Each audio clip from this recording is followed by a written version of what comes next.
Go for it. All right. Sorry we're late. We tried to prearrange this with events, and it didn't quite work. It didn't quite work, and I fucked it up. Welcome to episode 105 of the motherfucking podcast. There you go. This is the official podcast of the International Power Rock Combo motherfucking Ruckus from Denver and Chicago, respectively. I'm Aaron Howell. I'm Gordo. Hi. I'm hanging Hi. out. I'm hanging out here at the at my favorite haunt in Castle Rock. High five, dude. Yeah, good to see you. Yeah. Wash your hands. Oh no. We don't do that here. We don't do that here. It's all hoax. It's all fake. Yeah. Hey, and Logan's here as well. What's up, my dude? I'm Logan. How are you guys? Good, man. Tony Lee's going to be joining us later. Ty will be unable to make it. Thanks for everybody for dropping in on the stream.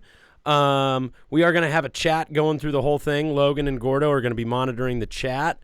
And this is going to be something of an appreciation episode for all the people who put in orders on the COVID out of business sale. I've got a ton of merch back here, a ton of envelopes. I've got our label printer and scale, and we're going to be answering questions as they come into the chat. And I'm going to be weighing packages and labeling them just to show you what it looks like. Hold on, I got to block this out. Want to give a shout out to Debbie DeVille. You were the first test package that I put together just to make sure everything worked. So I'm going to throw this in the complete box. We got you a hat and a patch in there. If at any time during the stream you want to get on and help us with clearing out some of our merchandise so that we can liquidate our inventory and turn it into useful funds for music videos and studio bills, since we won't be playing a show for a very, very, very long time. You can go to mfruckus.bigcartel.com and use the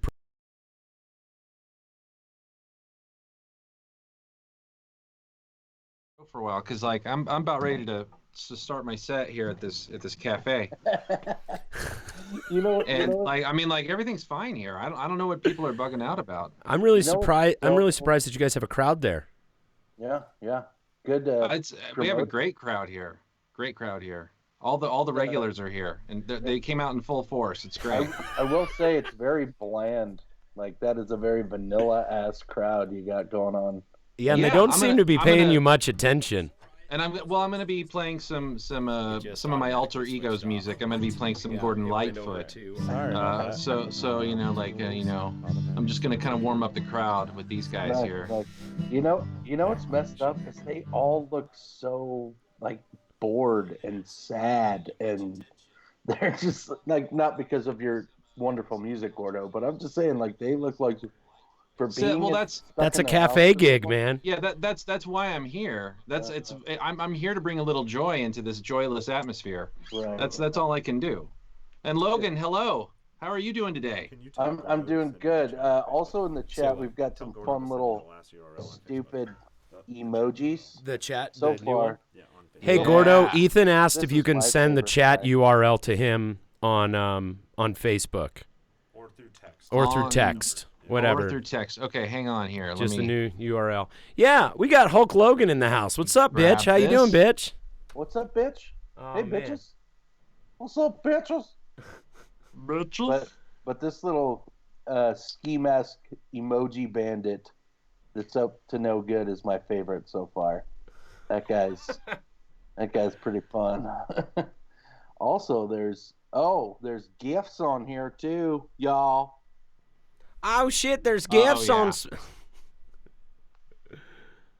Hang on, I'm getting this link taken care of here. Let's see. So yeah, if at any time during the episode you want to drop a comment or a question, we will be taking those comments and questions throughout the episode. And I'm gonna be packing orders while I sit here. This next one we got coming up. Hey, this goes out to our boy Ryan Sanko, who is now living in Houston, Texas. Ryan, I didn't know you were living in Texas, man. We know Ryan from Chicago. Yeah, we know, or near Chicago, Indiana, actually, I believe. Yeah, man. All right. So let's see.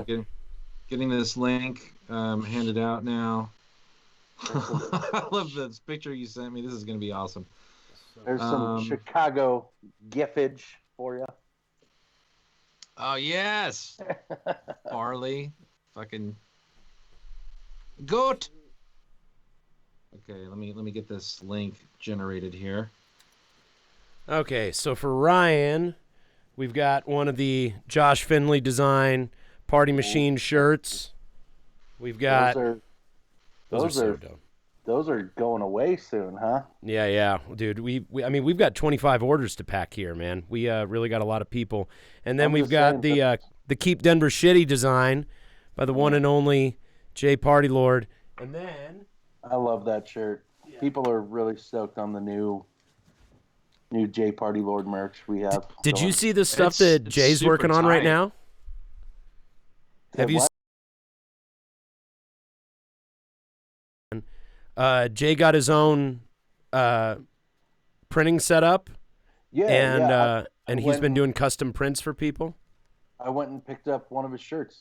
I'll have to go bust it out and show you what he's got going on. Hey, talk amongst yourselves. I got to grab Ethan real quick. Hold on. Oh, hey, Gordo. Oh, hey. Hey, well, I've we got the loudmouth out of the room here. We can talk about this now. I'm doing my own sale.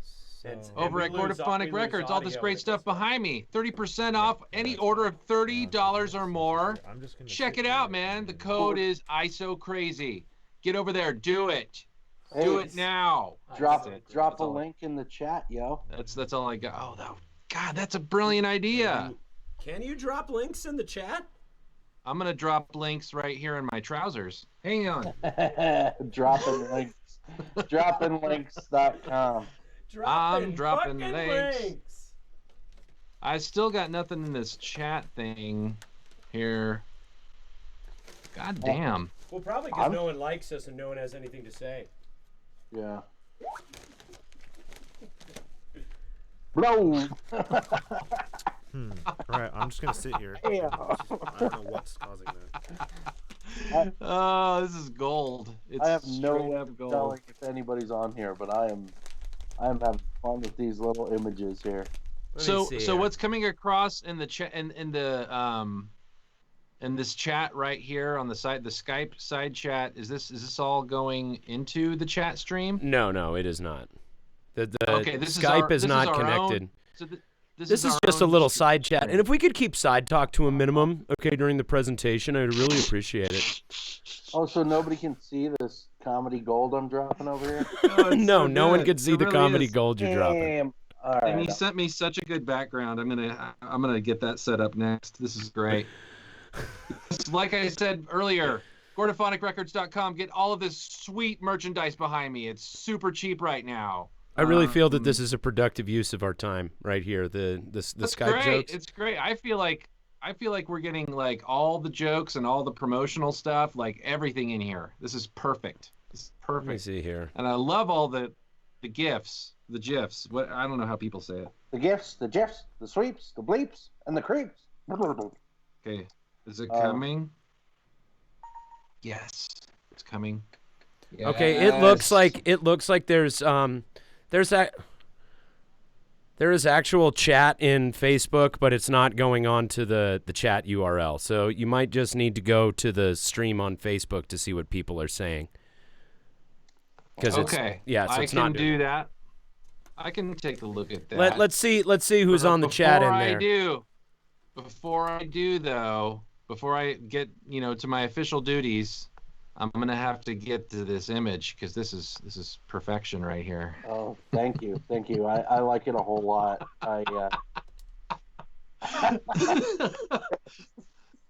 These are bacon wrapped murder wasps. Those look really good. Bacon wrapped murder wasps? What the fuck, dude? Jalapeno murder hornet poppers. There's some pepper poppers. Those are what you call that spicy. Is awesome.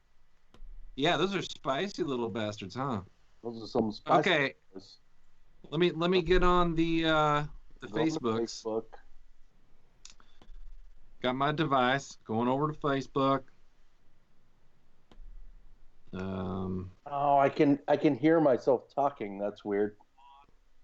Do you get a weird echo? I can probably turn that down. There we go. MF to the Ruckus. Okay, we got some guys. All right, who do we got on there? Is it just all people we know just clowning on us? Is that all it is? They're just commenting. We got. All right, who do we got? Gianni.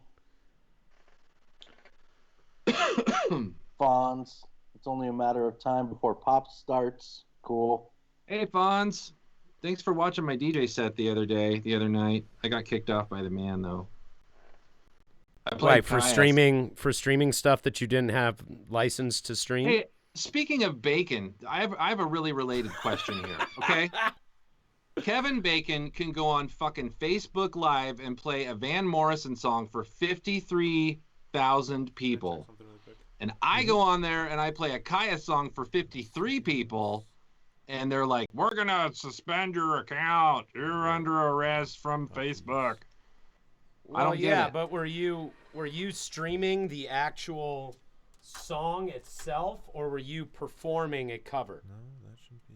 I was spinning the record. It's my own original interpretation of spinning the record by Caius. Well, Kevin Bacon was performing it, wasn't he? No, he was spinning records. He literally had a shitty little record player, and he's like, check it out, it's Van Morrison. And he put it down, and he's like, hi, I'm Kevin Bacon, I'm playing Van Morrison Well, record. Kevin Bacon's got people. You know what I mean? Yeah, he's got 53,000 people. Well, I mean, he's got business people who can set up his, what do you call it? His, like they can set up the licensing for him. Ryan, you got a package coming your way, my man. I guess I should probably stop showing people's addresses in the camera. I see all the questions now. There's a lot of questions, man. Okay. There's a lot of questions. Are there questions? I'm not seeing any. Or are you being a smart-ass son of a bitch again? Because that gets my hopes up and makes me really, really sad. No. Listen. Gianni says, how do we get to this other chat stream? What's an internet? He wants to know. Would you please answer his fucking question? Okay, what is an internet? It's like the thing that when you go on a long drive when you're a kid and you're wearing swimming trunks, it makes the little wall. It did it again. Ike says, yo, what's up, boys? Hey, Ike, dude. Okay, so I want to give a shout out to Ike. I went by Flipside Music. Flipside Music is open for business now, and I went by there, and I hit Ike up because I've been doing my like daily videos, and I was like, dude, can you recommend a pedal that would be really good for just doing the acoustic singer-songwriter stuff that I've been doing and doing the cover songs? And he was like, absolutely. There's this thing. It's a Boss VE8, not a V8 like the Juice, but a Boss VE8. And it's an acoustic performance pedal. And I went over and picked it up, and dude, it is fucking awesome.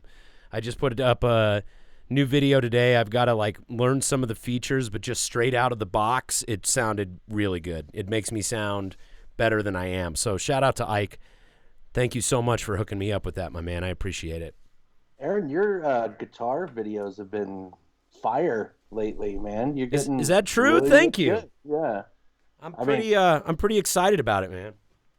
Yeah. He's on a tight release schedule. Yeah, I know. Like I'm almost He's got to keep bringing the hot fire daily. Yeah. You do, man. Joey wants to know when the new album will be ready for release. Ah, God, that is such a like ball of wax. Say what? Did it happen again? It hasn't happened since. All right, I'm gonna sit here. Okay, so Sorry. We're basically getting them done a single at a time. And Brad is traveling back and forth from Texas to Colorado, dealing with his late father's final, what would you call it? Your final needs, final arrangements, and all that stuff. So he's kind of going back and forth. So really, whenever he gets a chance to like get some mix time in, he's finishing these mixes one at a time. But after talking to the label, we talked to. I had a meeting with Rodeo Star not too long ago, and they basically said they're not doing.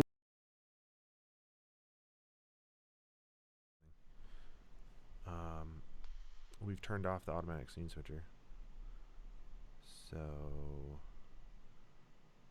all right, keep going. You're lying. All right, so hold on, I need the 4-banger back on. Oh, yeah, sure.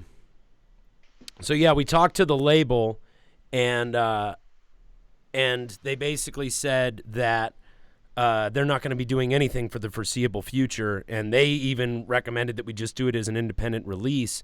But the problem is if we do it as an independent release, then we don't have access to Rodeo Star and Napalm's marketing resources and their reach and their Rolodex. So basically what I said is, okay, well, how about we just release everything digitally, one song at a time. I'll work on music videos while everybody's on lockdown. We'll send those to you, and we'll pay a small marketing budget to be able to promote those things. And then when all this is over, we'll actually do a physical full album release. But it's sounding like we're not going to do any kind of full physical album release until fall of 2021. But that being said, if all goes well, there will be a pretty major tour to go with that. And I can't give any details on the pretty major tour, but the offer that he suggested would definitely be the biggest tour we have ever done. So in a long, meandering way, I have no idea when the new album is going to come out. But it's probably not going to be until 2021. But in the meantime, we're going to keep releasing singles, and we're going to keep working on the new album, the 17 songs that we went up and worked on this last time around. So the new. Right now we're trying to get the old new done. And the old new is in the process, and we should be seeing those getting released quickly. Plus, saddle up. Yeah. So I have also been learning DaVinci Resolve, which is video editing software, and I've been learning OBS and doing everything I can to build up my content creators toolbox. And I'm going to be working with other directors and filmmakers to make music videos for all the songs that are coming out on this new record. I've reached out to Italo, who did the Italo Gani, who did the It's a Mess video. We're going to do a video for Equilibrium. I talked to Kyle Lamar. We're going to be doing a video. We've got an animated video by Jake Fairley and Macy Little coming out. I even talked to I've been talking with the Bolognium Cats about doing a video. I have a ton of ideas for music videos, but as far as actual physical goods, we're not going to see anything come out for quite some time. So it's a bummer, but I'm hoping that it ends up being for the best in the end.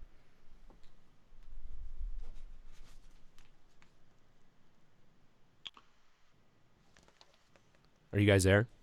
Yeah. Hey. Sorry. I was trying to maintain all this stuff here. I put up some bread here for. Yeah, your bread. Oh, hang on. Yeah. But this is what some of my latest loaves that I've accomplished here. Not actual size. I just wanted Gianni to see that because, we occasionally we're chatting about leavening and such. Hey. Things. Speaking of fucking loaves, man. Speaking of Joey Klontz, you just happen to be the next one in line, and I actually need to. I've got an order here for you, but I've got to combine the orders because you did 2 of them. So, hey, what's up, buddy? Hey, love you lots, Joey. Joey's our main dude, and I've got a question for Joey. When are you actually going to go to Oklahoma? That's what I want to know, because I'm curious if everything's being slowed down by COVID, or if you guys are going to go out and do this. Gianni asked if you created your own yeast, Gordo. Those look proper. I did not. I had to find yeast. It wasn't easy to find, man. Because for whatever reason, it's been on a real people have been on a real tear of baking. Apparently, we're not the only ones doing it, man. Yeah, So we've been doing it too. We just got a sourdough starter from folks. It's in the process, man. It's pretty cool stuff, though. Yeah, that's something that I have not done yet, but I'm looking forward to doing over the next year as I remain in isolation and just gonna write songs, bake bread, and make videos. Okay, I'm trying to get this link to work that Ethan sent me. Joey said he's still hoping to be out there in August. Cool. Man, that's going to be really cool. It's going to be interesting to be on the ground floor of the cannabis industry in Oklahoma. I really hope that's okay that I say that out loud. I mean, it is a legal thing that you're going to be going out there and doing, but we love you, man, and we wish you the best of luck. We really hope that it's awesome. This next package is for Missy Hallinan. Cool. Loveland, Colorado. Melissa Hallinan. Hallinan? Well, that's a hella complicated name, bud. Yeah, she just got, it looks like one of the Dirty Half Dozen CDs. So we're going to weigh that and send that on out. Hey, kiddo, I can't feed you right now. Sorry. Sorry. Anybody buddy. else on there, guys? Hey. Just so you can see, this is Klaus here. Klaus is hanging out with me. She wants some food. She's not going to get some for another hour or so. She's being a little greedy bitch. Don't you love cats? Aren't cats just the best? I love cats. I do. But they murdered a rabbit yesterday, and I hate that shit. Hey. Yeah, it was pretty ugly. It was one of the uglier bunny murders I've had at my place here at the cat ranch.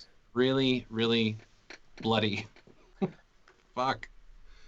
There's nothing worse than watching a bunny just slowly die in front of you. It's terrible. Well, welcome to Bunny Murder Chat.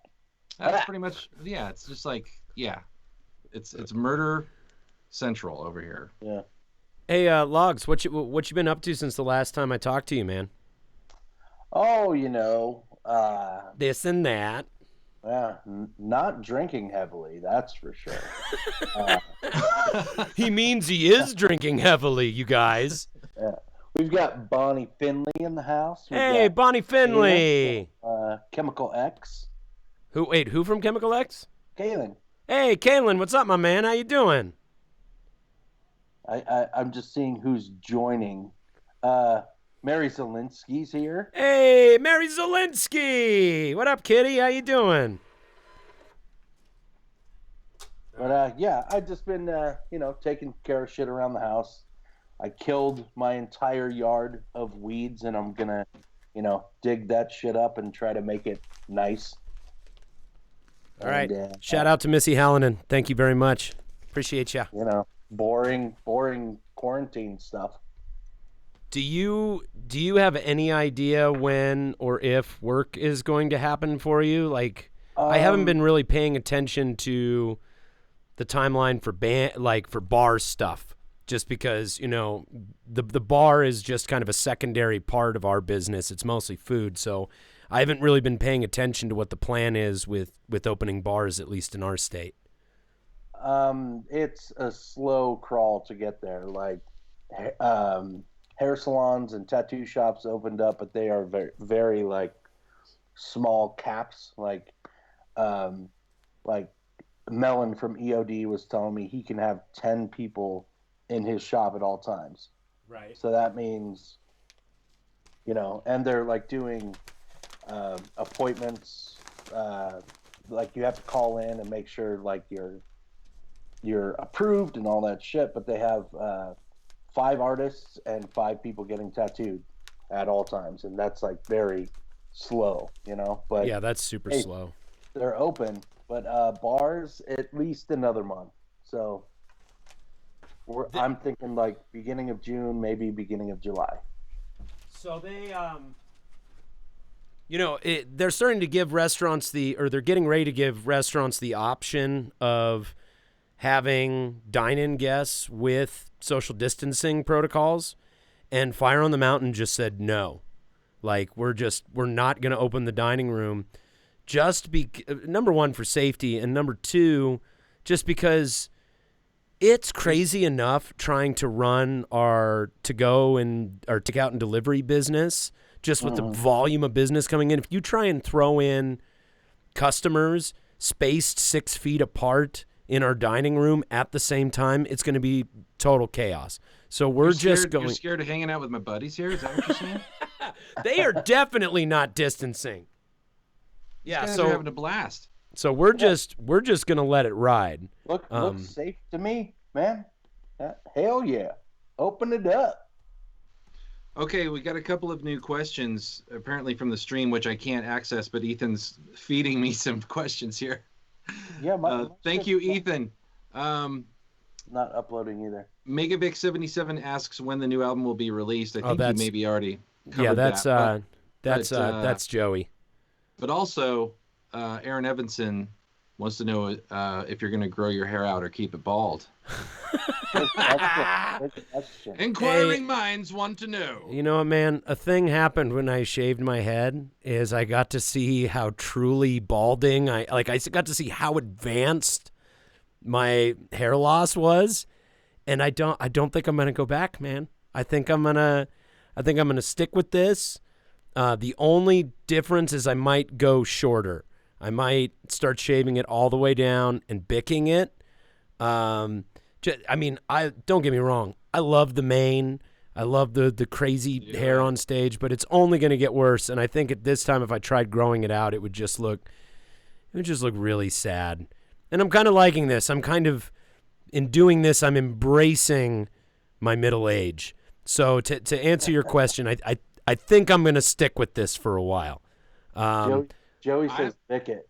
Bick it, dude, totally. I have a suggestion. You could just head it all off and just the middle part right here. Just all the middle part, shave it bald completely down to the skin, and then just let the sides grow out. I was thinking of waxing it. Just waxing my head. Or just blind people when you're walking down the street and just like the sun reflects off of your bald ass head. I've actually done that before to people. Or just plucking it with tweezers a strand at a time. I could do that. Oh yeah. But here's the thing though, is I told Jake not to change the character in the comic book, but I do think eventually there's going to have to be something that changes with my character that necessarily requires his head to be shaved, besides going bald. Like you get scalped or joins a cult. Your hair gets taken off by, like somebody trying to cut your face off or something. Or like we spend some time in like a monastery or something like that. Oh yeah, trying to get right with Buddha. Yeah. There you go. That's way exciting. But okay, next package is going out to Natasha Schaefer out in Commerce City. Thank you very much, Natasha. We got you one of the Josh Finley Party Machine t-shirts. If you're watching the stream right now and you want to get your hands on some stuff and help us liquidate our merch inventory so that we can start making some music videos and pay our studio bills, you can go to mfruckus.bigcartel.com.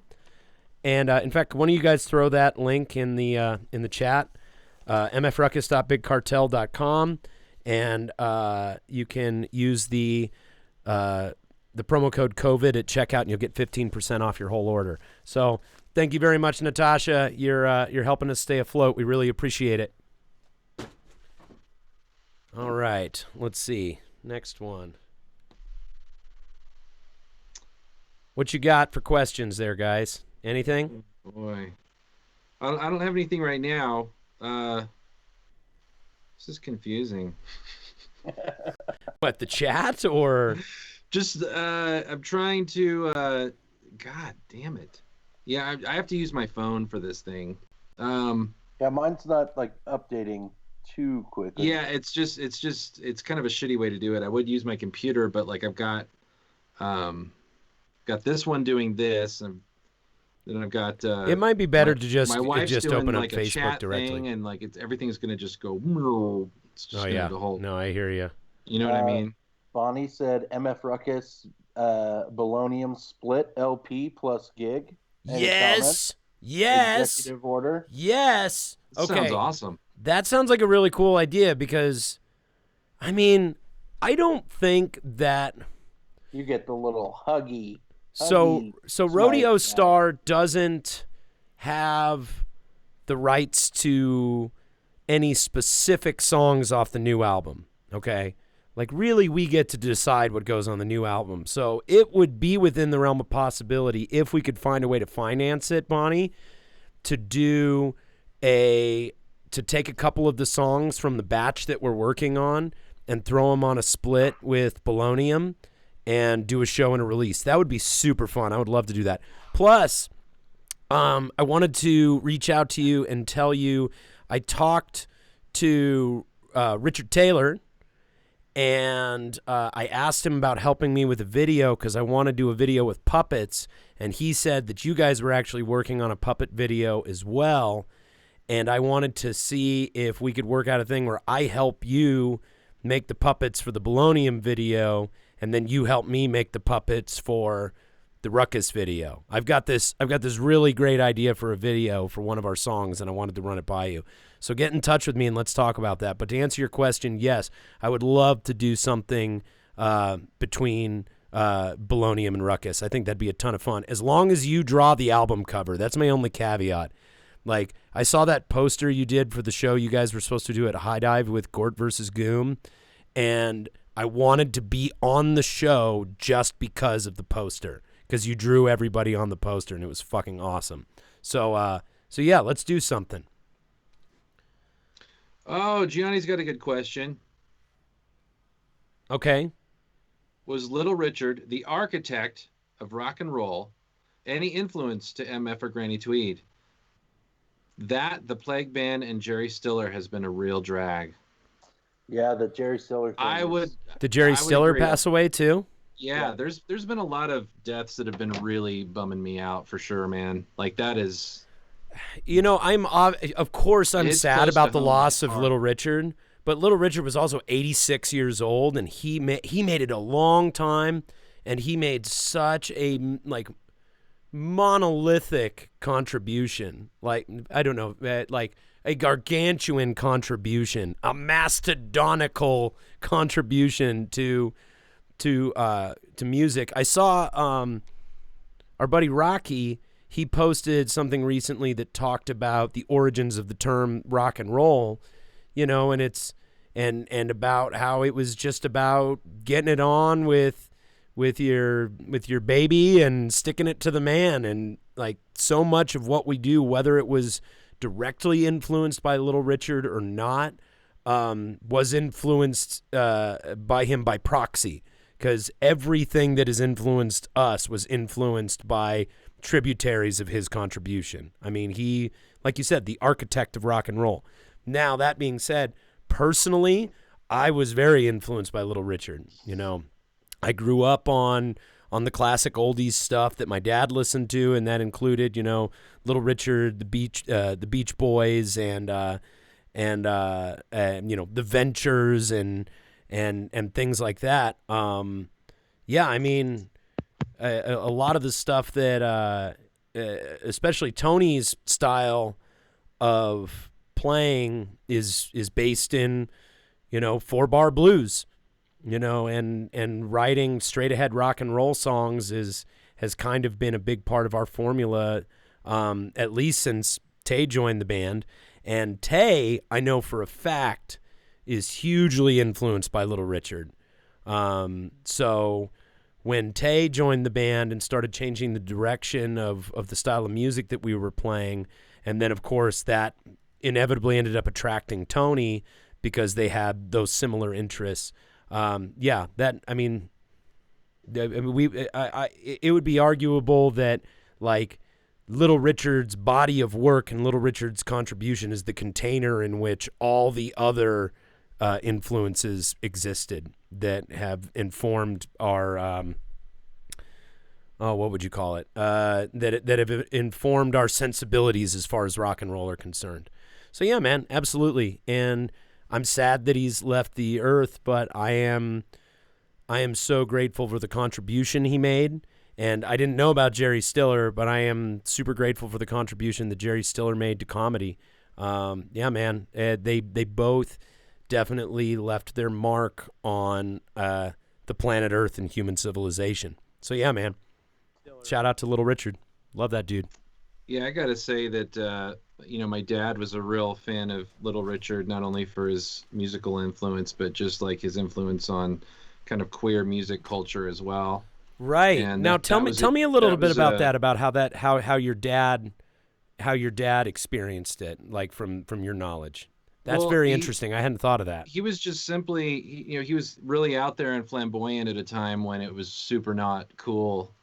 Like it was beyond anybody's imagination that anybody would get out there and be gay doing this thing, and right. And obviously, like he had a lot of signifiers, and his whole personality was so huge, but was he out in the 50s? No, he skirted that whole subject for through his whole long career, time. right? Yeah. I don't know. Actually, I don't know if he was ever officially out. Yeah, I don't know that anybody ever outed him or he outed himself or anything of that regard. But I was going to say, I think it was something that he felt he didn't need to talk about. I imagine because it was his business. Yeah. You know what I mean? He was really good. If you see interviews where he's asked about it, like he's really good at getting around those questions, though. Man, right. It's so good. Well, he comes from a time where that could ruin your career. Yeah, you know what I mean? Absolutely. Not to mention ruin your fucking life, dude. But that loud ass personality of his, he owned that shit. Like it was it's pretty great. But I have to say, like, definitely more in a roundabout way, he was musically an influence on me because I definitely listened to him a lot as a child. But like Florian Schneider of Kraftwerk died recently, and he was actually way more of a direct influence on what I do currently. I can see that. And it's like just kind of the quirky, weird, like innovative, genre bending. Like the other thing that Kraftwerk did that was really cool is their songs were like characters. You know what I mean? Like that whole advent of krautrock and all that stuff was super. And again, like my dad introduced me to that stuff. He was. He would play that stuff at parties. He would DJ parties. He'd play that stuff, and half the people were just like, "What the fuck is this? Like, what is this shit that you're playing? Like, play something good." Well, they invented a lot of what they did too, right? Yeah. Like a lot of their electronic instruments, they invented. Yeah, the electronica thing, they were really forebears of that whole thing, and then they were involved in that whole kind of boom of. Krautrock, German explosion of music there, like right. The Motorik and all that stuff. Like it's super cool shit, man. Like, and that's something that I've always been super into, and it's super weird. It's not for everyone, but man, they had some really good shit, really interesting good shit. I love it. I really just started to learn about them. I'm trying to think of what movie I went and saw. You know how when you go to Alamo Drafthouse? Well, you know how when we used to go to Alamo Drafthouse in the before time in the long, long ago? I remember that. Yeah, you remember the picture shows, fellas? So, you know how at the beginning of movies at Alamo Drafthouse, they'll just show little videos that are relevant to whatever the topic is. Like I went and saw some sci-fi movie that had a lot to do with like AI and robots or something like that. I can't remember what it was. Sarah and I went and saw it. Whatever it was, I think I fucking loved it and it was great. But they showed the video of We Are the Robots. Yeah. And I saw that and I saw them playing and I saw how like weird the video was, and before that, I had always just thought of Kraftwerk as being this like really early, wacky German electronica music. And then I saw that video, And that kind of piqued my interest in learning more about craft work. And I might get my rock and roller card pulled for this, but I fucking love that band, dude. They are so cool. They rock. They completely rock. Oh, they do. They rock very hard. And those that say they don't matter. Next package. Next Yeah. package is going up to throwing it down. Throwing it down, Holmes. next package is going out to our boy Brett Busher in Grand Junction. Brett has actually put us in a couple of his videos. He's a very talented videographer and makes skate and I think snowboard videos. Brett, thank you, man. We really appreciate the shit out of you, man. We can't wait to get back up to Grand Junction and see you. So this is going in the mail for you, my man. I appreciate it. Got you a one of the hats and one of the new J Party Lord Hall of Champions baseball tees. I want to show these to people. Woo! Yeah, that's a good one. That at the last show we did, Goose Town, before, in the long ago, like you said, that one sold like a Murph. Oh yeah, no, we sold the shit out of those. That one was a really popular one. And almost every one of these orders contains one of those. No joke. Oh wow, the stream is working on my phone now. God, that's Jesus. good. We can listen to what we were talking about 10 seconds ago. 4 hours into the proceedings here. Let's see. Turn that down.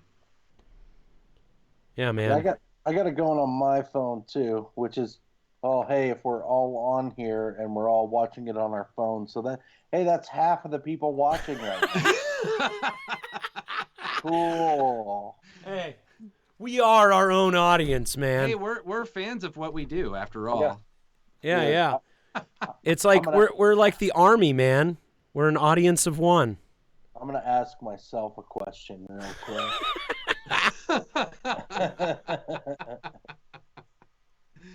Oh shit, we got one going out to Boise, Idaho, and Ross Rowe. God, who's that's Roscoe! Roscoe, It's fucking Roscoe, dude. Much love to our boy Roscoe out in Boise. Logan, tell a little bit about how we know Roscoe. Papa Roscoe. He's got 2 kids now, unless he's had another one since I've talked to him, because he's pretty good at making those kiddos. But me and him used to work together at Benny Blanco's, and he was a driver, and I was like running the kitchen, just managing the spot. And he is like genuinely one of the nicest, best people I have ever met in my life. Yeah, he's a real sweetheart, man. You know how when you meet somebody and you're just like, you are just a good person. Like, it's very rare that you meet somebody and they're just like thumbs up all around.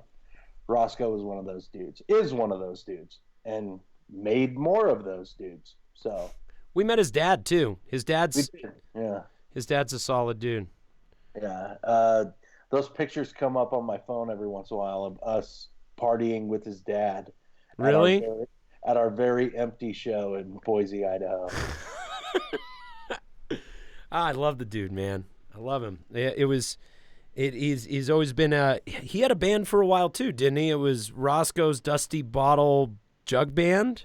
Yeah, I can't remember what they were called, but it was. I think that's exactly what it is. It was Roscoe's Dusty Boxcar, like Jug Band or something like that. Yeah, with the word "like" in there, it was exactly that. Hey. Well, Roscoe, we got a hat coming your way, man. We love you. Thank you so much for your support, dude. Anyway, if you're just joining us, we are stuffing packages from our first wave of orders for the COVID Out of Business sale. We got about 25 orders to box up here. And we're about 5 in, and we're getting these all done with our new shipping setup. Which, dude, I'm loving this, not having to go to the post office and do this shit. I can't tell you how nice this is. Stamps.com bundle going on there? No, I called Reed, our good friend of the show, Reed Wolf from Overdose and Speed Wolf and Splattered Records. I called up Reed, and I was like, dude, if anybody knows mail order, it's you.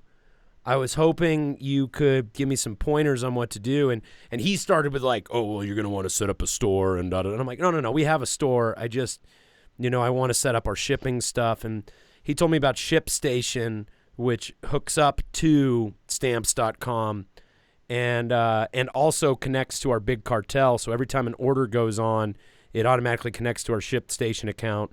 And then with my Trump change, I got a scale and a label printer. And, dude, I had to go through this whole – one of the reasons it's taken so long to get these orders together and shipped out is I didn't want to go to the post office and hang out there and label stuff all day because I'm trying to, like, minimize risk wherever I can.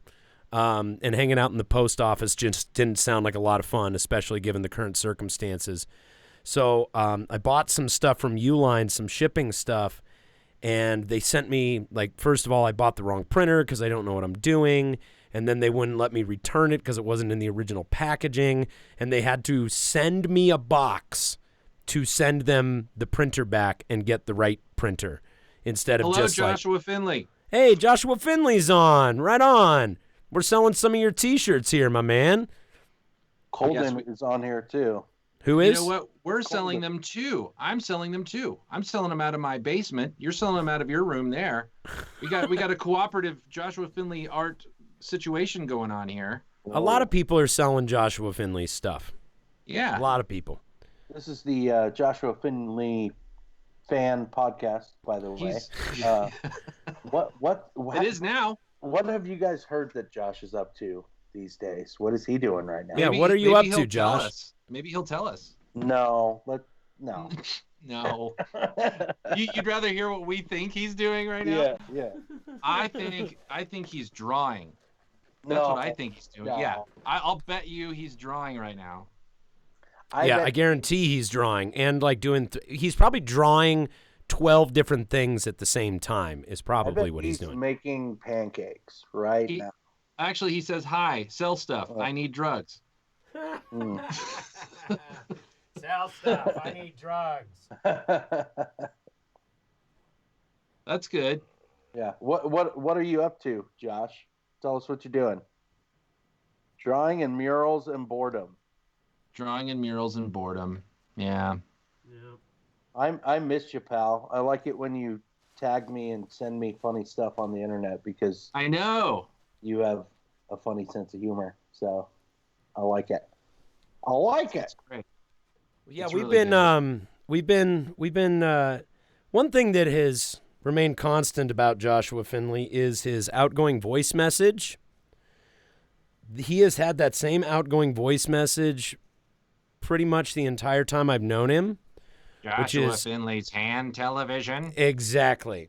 Like when Tay got some work done by Josh Finley for Hot Apostles, and I remember going, man, I really want to get some stuff done by that guy. And I called and left him a message, and all I heard was, Joshua Finley's hand television cannot answer the phone right now. Well, what I love about it is it's a question. It's a phrased as a question. Joshua Finley's hand television? Like, could it possibly be? What is this technology? If you're fans of the podcast, you'll remember the episode with Gordo's bandmates Terry and Josh from Granny Tweed, and that was a that was a fun episode. Like, giving Josh an opportunity to just cut loose and say what's on his mind is always a fucking riot. We love you lots, buddy. You're one of our favorite dudes. Favorite dudes. Speaking of one of our favorite dudes. Miss you too. I'll keep sending funnies. Cool. Please keep sending funnies. Yeah, please keep sending funnies to all of us. It's great. Speaking of dudes that we love, this next package is going out to our man, Brian Duncan. Brian Duncan is a good egg. We know him through Tennyson's Tap and just coming to shows for a long time. He's he's another musician and just a great, sweet guy who's supported us for many years. We love you lots, Brian. Thank you. I got Brian actually got one of the embroidered patches and our 2015 Party the Planet tour tee. Which, Hey. man, we've been trying to sell those since 2015. So thanks a lot, man. We appreciate you grabbing one of those. Hell yes, I hear you. Oh, I thought that was like a little squeaky fart for a second. Left cheek sneak. Nope, that's just the weird cat sounds. This cat doesn't meow as much as she makes these weird, like, kind of almost chimp utterances. I don't know. It's kind of weird. It's bizarre. How many cats do you have, Gordo? You strike me as a crazy cat lady. I kind of am. I mean, we just have two. No big deal. They're sisters. For some reason, I pictured your house with like 5 to 8 cats in it.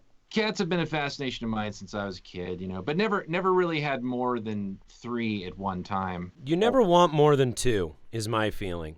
3 is too many. 3 is quite a few. 1 is not enough because then they get lonely and they get crazy and antisocial. You need the second one so they can have a cat relationship. Yeah, they hang out together and they get pissed off at each other and fight and stuff. It's a lot of fun. I've got a cat behind me right now. I see that. See that? That's the cover of our album, Apeshit Mood Ring. Granny Tweet, you can grab one now, GordoPhonicRecords.com. 30% off of $30 or more with the code ISOCRAZY, GordoPhonicRecords.com. Act like you know, because if you don't, you just act like you don't know. How's the Gordophonic Records sale been going, Gordo? It's going well. You talk about that. Okay. He's going to pee. I'm going to tell you about what's going on here. And I'll tell you what, I went through, today was inventory day. I had it on my schedule, and I did it. I went through it.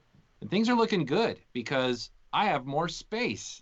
That means that we've been selling stuff, which is great. It also means that we can continue to do stuff just like you guys.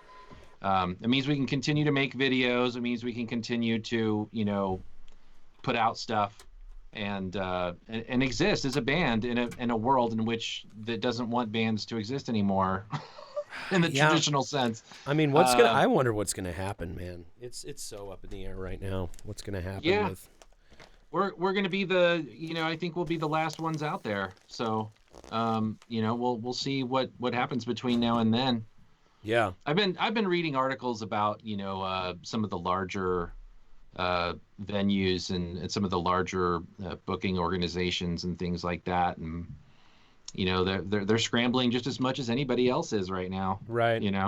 They're trying to figure it out. They're trying to figure out how they can do a large, festival or something like that. And then there's there's festivals going on streaming wise that are coming together that are cool. Like there's been a few of those, and right, I'm gonna be on one of those pretty soon. That'll be fun.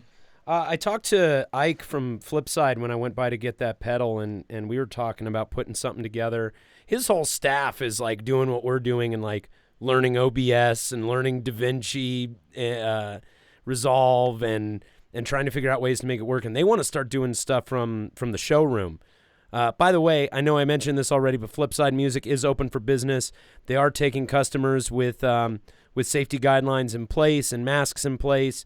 They've been doing curbside up to this point, and man, they're staying alive. They've been doing Ike said, I told him that we've mentioned him every week on the podcast, and we just have no idea what he's doing. But they've been doing curbside and online ordering through this whole thing. So he's staying alive, man, and it's really great to hear. Yes. Well, Ike's a stay alive kind of dude. Oh yeah, and he's a survivor for sure. He is a survivor, and he has the right business model in place. You know, like he runs a great business, super tight. He really does. And those guys are great over there. I love them. Well, and what I told him is I was like, it seems like I keep looking for the need that needs to be filled, and there are a ton of streams out there. There are a ton of ways that people are trying to adapt to the situation, and what I've noticed is the need is for high quality streams, high quality content. And, so we've been stepping up our game in that area. I am so grateful that we were already working on this stuff before any of this started.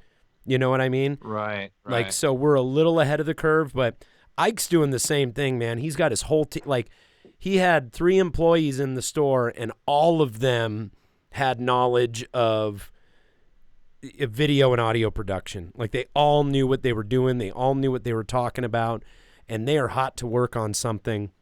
So we were talking about trying to do something with Flipside, even if it's just, me going there and doing an acoustic thing, or us trying to work out a live stream thing that we can somehow cross post through them.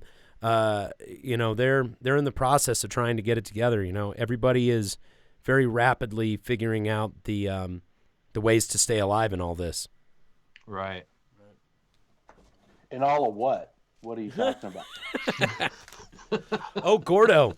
I don't know if you follow Making Sense, the Sam Harris podcast, but he just released a new episode with Andrew Yang as his guest. And, oh, really? And, dude, it is so good because Andrew Yang talks about how before any of this went down, he talks about all the different things that were on the table already as far as the conversation and innovation around robotics and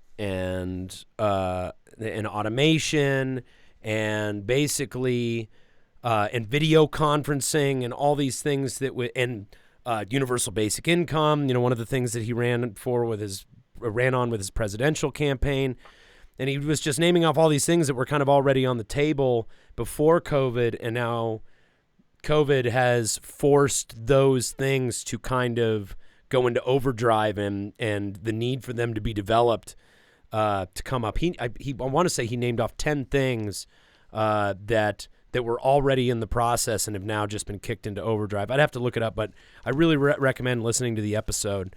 I subscribe to, like, I'm on the other side of the paywall for Sam Harris, so I get the episodes kind of early. But he should be at least releasing like half the episode in a public access capacity. I'll send you a link to it when it comes out. It's really cool. Right on. Yeah. So I had a question for you guys. Actually, has your label or anybody that you deal with over there, have they been doing like any kind of festival activity, online festival activity? Like, because I know that like it's difficult. It's like some bands, it's easy for them to do things because some bands like live together or they tour together a lot, and so they're already hunkered down, and so it's kind of easy for them to be streaming from wherever they're at. But then there's bands like what we do, where it's like we're kind of all a little bit fractured, and trying to maintain the social distancing thing, and we don't really have a place where we can actually, we're not in a place where we can actually do it that easily. So I didn't know if there's any, if there's anything on your end that you've heard of, or any kind of, any kind of deal like that on your end. Just as far, I guess I don't quite understand. Are you asking if there's stuff coming out of Germany or out of just labels in general, as far as like streaming festival type of stuff? Or yeah, exactly. It's like, because I don't really keep an eye on that stuff, so I haven't really heard anything from Rodeo Star. The only thing that our label rep told me, that Thorsten told me, is he just said our business has been turned on its head, and sure, he said nothing's going to be going on for a while. Then again, Germany has really been on top of this, from the get-go. What's the name of the chancellor of Germany? What's her name? Merkel? Oh, Merkel? Yeah. Like, she has seemingly been very on top of this from the get-go. And so I think that they are just doing, what Germans do, which is they're, following the most optimal course of action and the most efficient way to deal with this, and then they'll they're looking at it as conservatively as possible, and then when they reach the other side, they'll go and do the proper paperwork and get everything worked out and in order, and then they'll discuss it from that point. But the impression I got is they weren't really doing anything except for pulling back resources, and conserving and kind of hunkering down and laying low until all this, gets going. So we've just been trying to stay active on our own, just kind of standing out in space with everybody else. That's right. I've seen a couple people try and put together festivals with links to different streams on them and things like that. With, varying degrees of production quality. But the Dale Watson stream that came out was awesome. Did you see that? Yeah, I looked that up after you talked about it. I think it was the last episode or whatever. Like you told me about that, and it's pretty bitchin'. Yeah. Next one is Joel Turowski from Commerce City. Appreciate the hell out of you, man. Got you one of those Hall of Champions baseball tees and one of the MF embroidered patches. We appreciate your support, man. Again, go to mfruckus.bigcartel.com. Use promo code COVID at checkout and help us turn some of this merch into resources to make more content. We've got videos to make and songs to mix and record and finish, and we've got plenty to keep us busy, but we lack the funds to be able to do that, unfortunately, and we've got all this merchandise sitting around, so we're trying to get rid of it. So help us out and stop by the Gordophonic Records page. Gordo, give another plug for the Gordophonic Records sale. Check it out right now. 30% off any order of $30 or more at GordophonicRecords.com. Big fucking cat. This fucking cat behind me, this record, it's a fucking amazing record. You're never going to believe what's on this record. It's a life-changing record for anyone that owns it. 30% off any order of $30 or more with the code ISOCRAZY at GordophonicRecords.com. Hey, Gordo, we talked about this, man. You're supposed to price match on the episode, I fucked that up. Won't happen again. Sorry, guys. This is just how we're doing things over here. I gotta say, man, I need some fucking room to breathe down here, man. This is a warehouse. This is a never-ending, just rabbit hole warehouse that I am in right now. I would take you on a tour, but it's depressing. Ethan Klein has a question. Where the frick is Tony? And that's the question, right? Like that's what everybody wants to know. Where is Tony? That is a good question. Where is Tony? That's why we only have a couple people watching. Hey Logan, will you shoot a text over to Tony and see if he's ready to. Aaron, Ethan has a math question for you. Okay, what's the math question? It's definitely not for me, even though I'm sure it's what inspired it. What's 30% of 30% of 30%? Hold on a second. What is it? I have no idea. I don't know math. I don't know either. I don't really know. Well, first you have to know where you're starting from, right? You have to know what 30% of what. Yeah, 30% of what, man? That's the name of my next record. Is 30% of what? Hey, another shout out here. This next package is going out to our very, very dear friend Misty Honeycutt in Oklahoma City. Oh, I love her. All right, Misty. I love that girl. Misty, Misty has been doing some cool shit, man. So, right after our good buddy and her husband, Chad Honeycutt, passed away, sadly and unexpectedly recently, right before the pandemic started, Misty... So Missy lost her husband, and then COVID happened, and she just got isolated from everyone, which, is hard enough as it is, but especially when you're just dealing with grief, that's a double whammy, and it's a real kick in the nuts. And so she went on a cross-country motorcycle ride, and I think she's getting ready to go on another one, too. She's just like I put out a video today of Unknown Legend by Neil Young, and That song always reminds me of that. my wife. I dedicate it to her. Absolutely, that is her song as far as I'm concerned. But Misty, I want you to know that like when I was playing Unknown Legend, I was also thinking of you and just going like, oh man, it's like Misty out on her cross country journey, man, like figuring shit out. We love you, girl. Hope you're doing well. She picked up one of the classic logo tees, one of the Girly Tees classic logo tees, which is this guy here.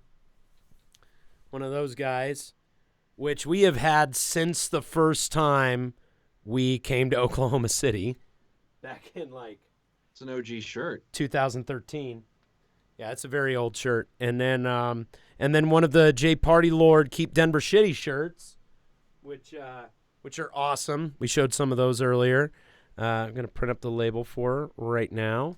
I own that shirt. It's one of my. It's in my current rotation. It's in my current rotation of T-shirts. I have quite a ridiculous T-shirt collection, and I just have to rotate them out. And that is one of the current favorites. It's a good one. You know? We used a combination of plastisol and what do you call it? Discharge ink. It was like half and half, and so discharge ink kind of like fades into the fabric. So like because it's a mix of plastisol and discharge, it's like it doesn't fade like all the way in when you wash it. It's pretty cool, man. I always have a hard time getting my discharge out of my stuff.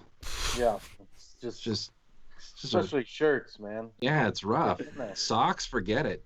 God, I just can't get it figured out. I don't know.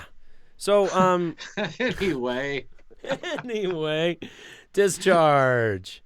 I did run into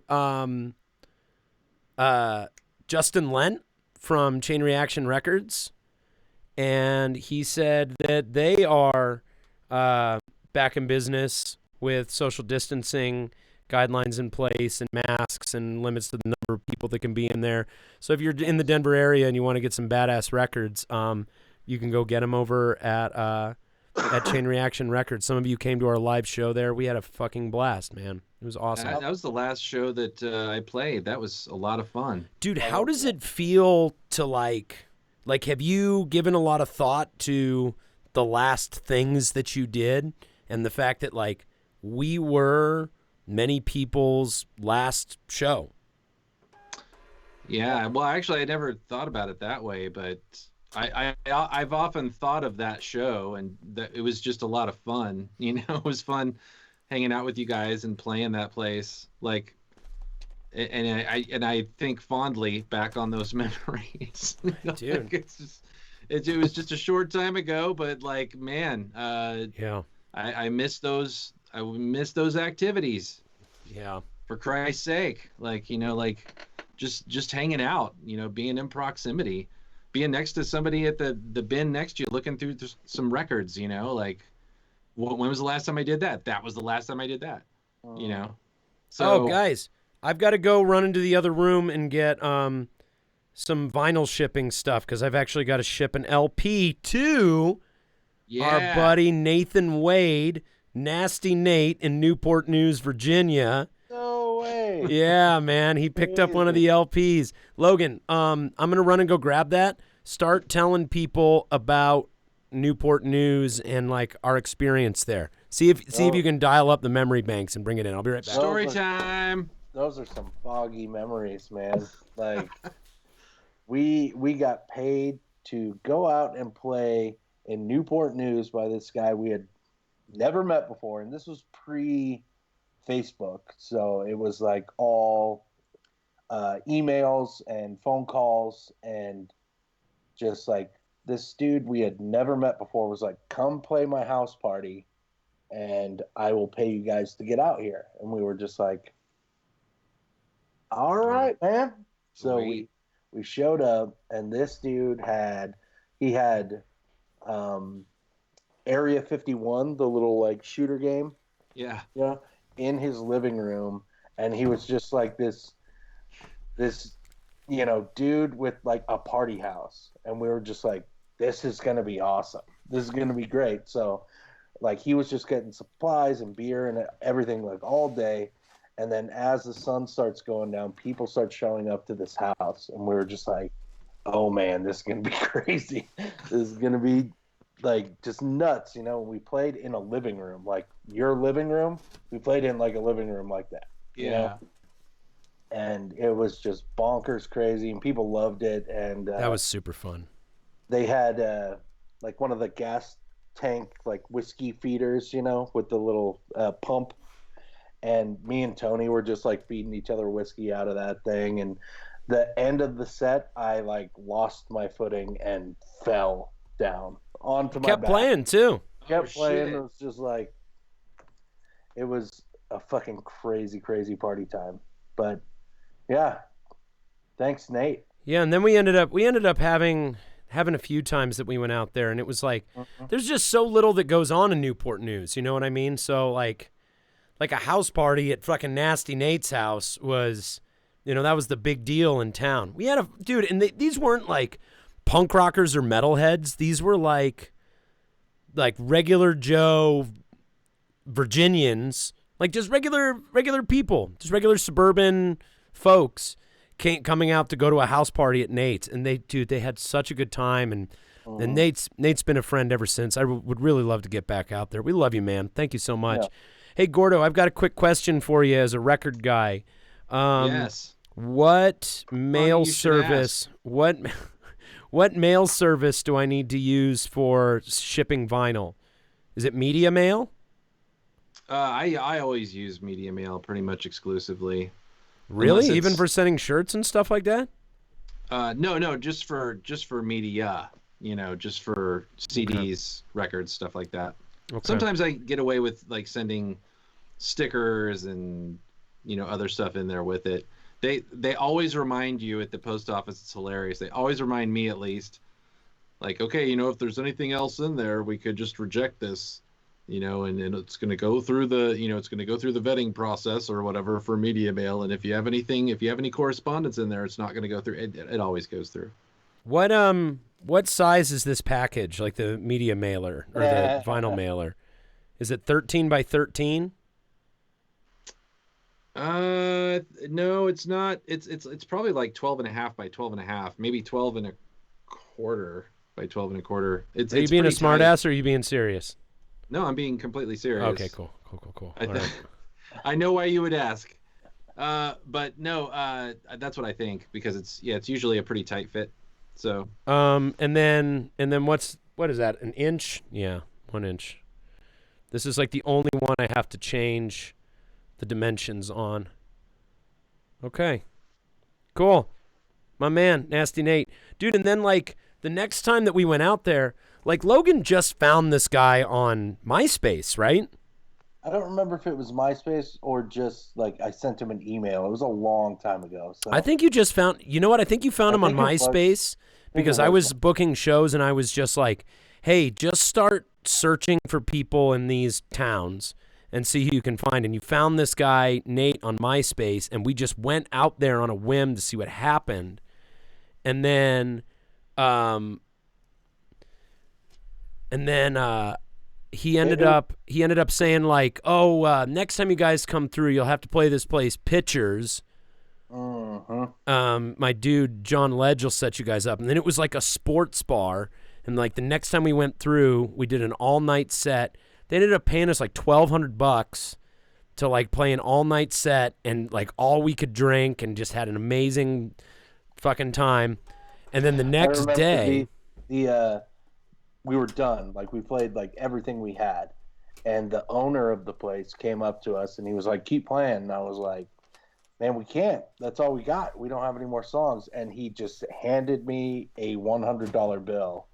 I was like, "Keep playing. Play another song." I was like, "Okay." I think we like threw together like a Misfit song or something like that. Something like that. 3/4 punk rock bullshit, you know.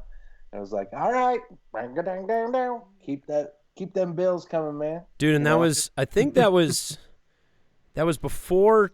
Was that before that? So Tony was in the band, so that was when we were a 6-piece, and we ended up, like, I think what we did is we did a lot of like just like jammy stuff. Like we probably did Crossroads or something like that, and Call Me the Breeze with a bunch of solos back and forth and stretching everything out, you know, trying to make it work.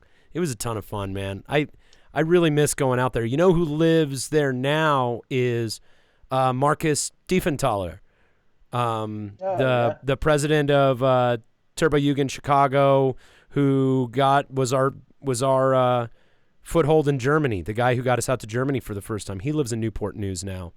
And he really wants to raise money to release the live show that we recorded at Livewire in Chicago. He wants us to release that as a live album for charity. And the charity was going to be a suicide awareness and prevention charity.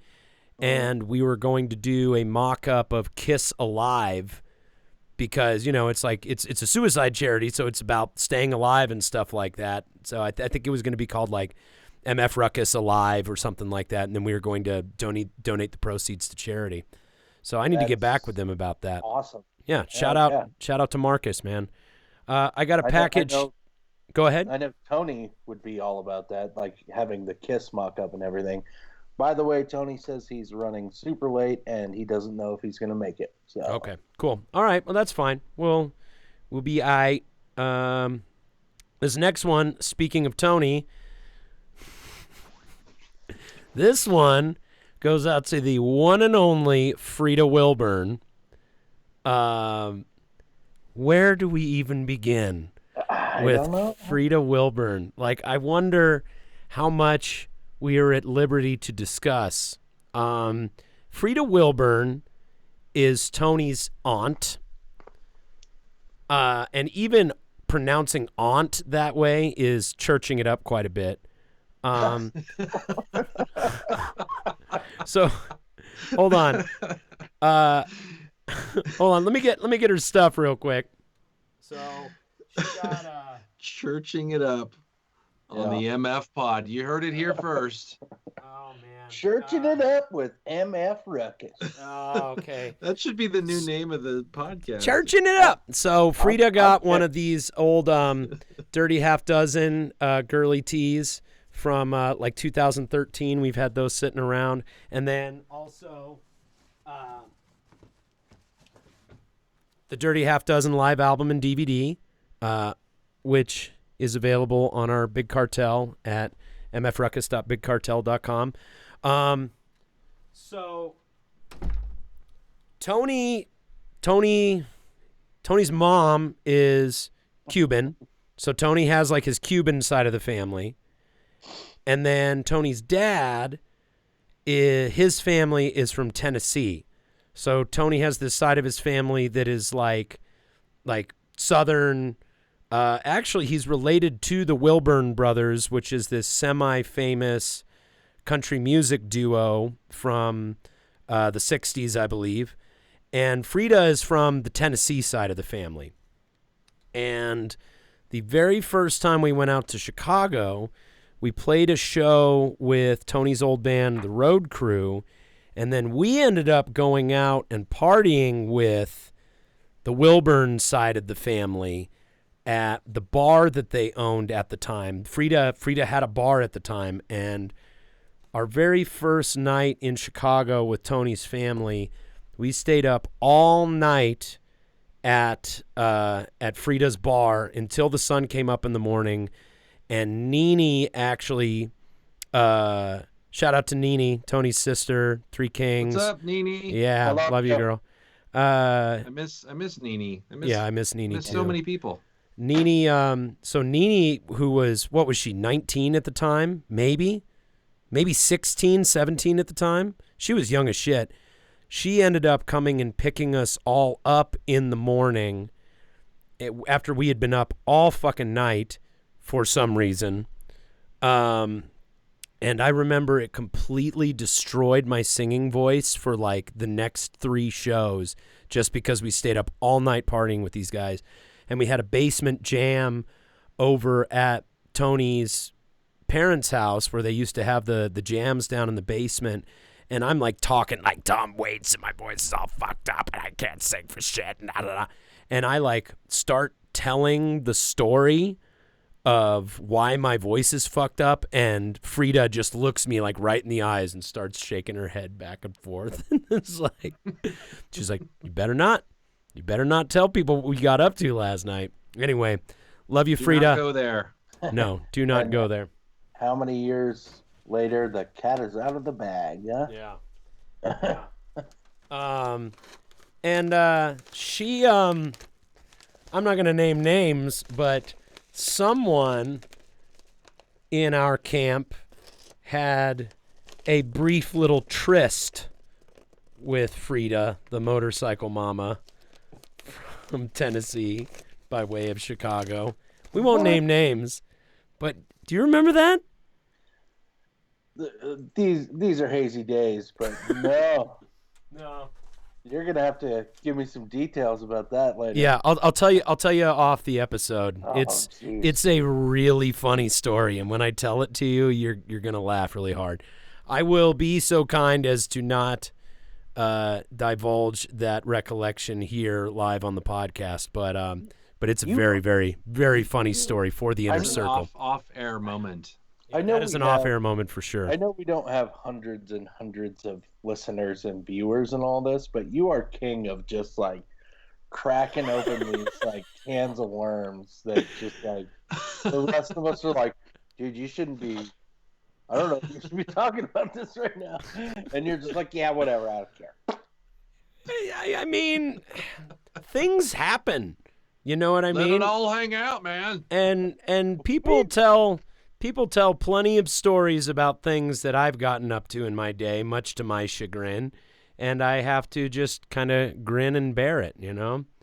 It's I'm definitely going to tell my son, I'm going to be like, listen, be careful what you do, because the most embarrassing stories from your life are going to be the ones that your friends enjoy telling the most.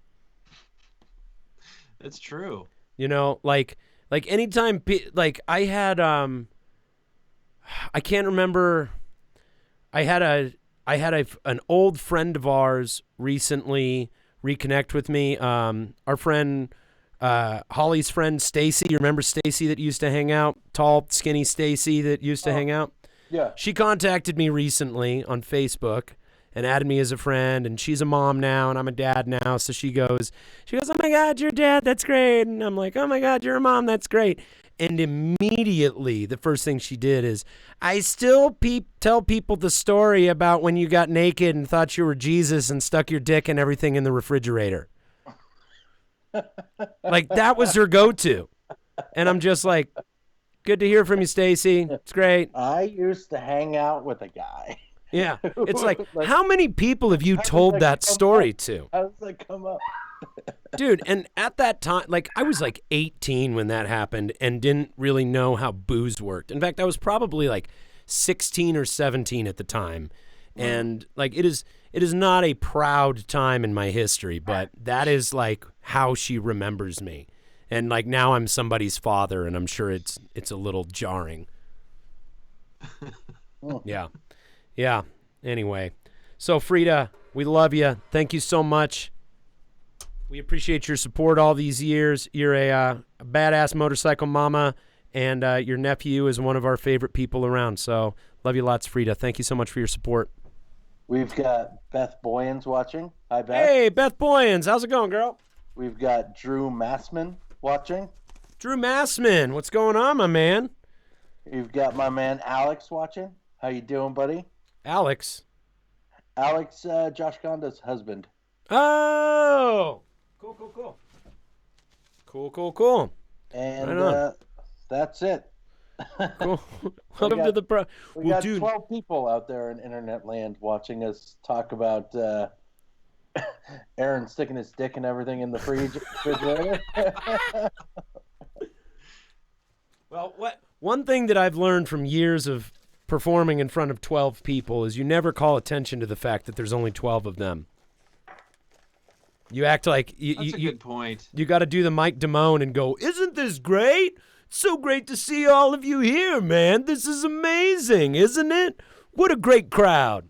Well, it is amazing. I'm just, I'm a realist. I'm telling you how many people are watching it. It is pretty funny. Those kind of how the sausage is made moments. You were talking earlier about like having to stretch out sets and stuff. Like, oh yeah, when Granny Tweed was first starting out, like we literally had like 20 minutes of material. Like we had 20 minutes, and we would take these shows, and like Josh would get us these shows. He's just like, oh yeah, it's like a 2-hour to 3-hour slot. We'll just stretch some things out. We literally had like 30 minutes of material, and like, how are we gonna do this? And like, I remember us just shitting our pants in the van outside this venue. Literally shitting your pants? Well, figuratively, and then later probably literally. But ultimately, like, we're like, okay, well, what can we do? What songs do we know? And so the three of us just sat there and we just like put on, hey, what's up, Tony? Hey, Tony. Tony! Tony Lee's here. Hey, let me grab Ethan and have him connect the NDI source and stuff. Yeah, get yourself an NDI. How you doing, Tony? So, cool. I'm gonna print this label and Ethan's gonna get us all dialed in. Tony, good to see you, man. Hold on. But just to finish up that story real quick though, so like we had like 30 minutes of material. We had a 3-hour like show to do, and we didn't know what we were gonna do, and so like we literally listened to like all of our previous band CDs and the songs that we knew, that we learned each other's songs, like just sitting there in the van with like our guitars and shit. And we figured out like, okay, we could actually stretch it out to like maybe an hour, and like, and maybe we could go longer than that. And that we could play this song fast and then play it slow.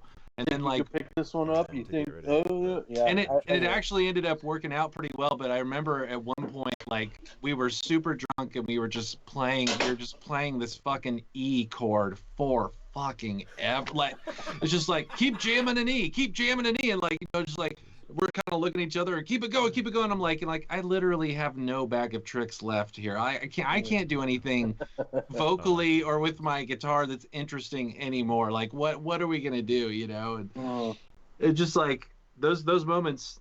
Yeah, those can be real. Weird. Oh, I hear you, man. Like real defining moments. We've had ones like that too, and we played Scottsbluff, Nebraska one time. Oh yeah. We're supposed to play for like 4 hours. And I'm pretty sure we had maybe 2 hours worth of stuff.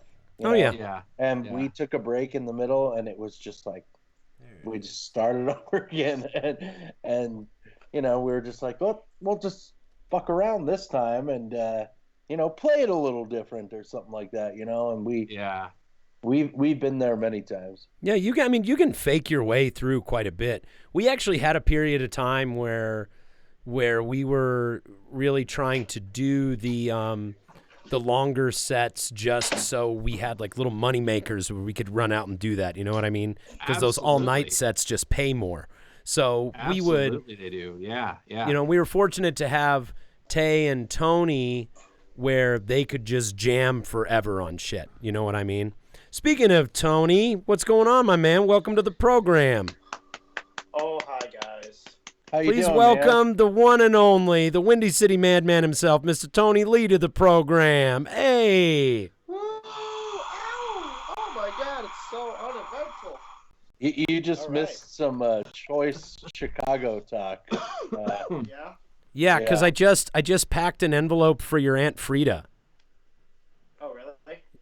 Yeah, so we were telling the story about the first time we met you and then met Frida and then went and partied at their bar all night the first time we were ever in Chicago. Yeah. And how Nene actually ended up picking us up from the bar at like sunrise. I didn't go to that party. No, you didn't, because you're a respectable, decent young man, and at that point, dude, like our first impression of your circle was going to Frida's bar and partying all night long, and we're like, these fucking people are crazy. Yeah, man. Well, it was a really funny situation. Really funny situation. How's it going over there? Tony, what are you up to? right now. Just got home, fired up the grill, threw some baked potatoes on there, so I have about a 20-minute window, and then I have to go back out there and put steaks on. You're making steaks? That's it. Steaks and taters. Nice. All right. I'm jelly. Sounds good. Sounds Yeah, real tasty.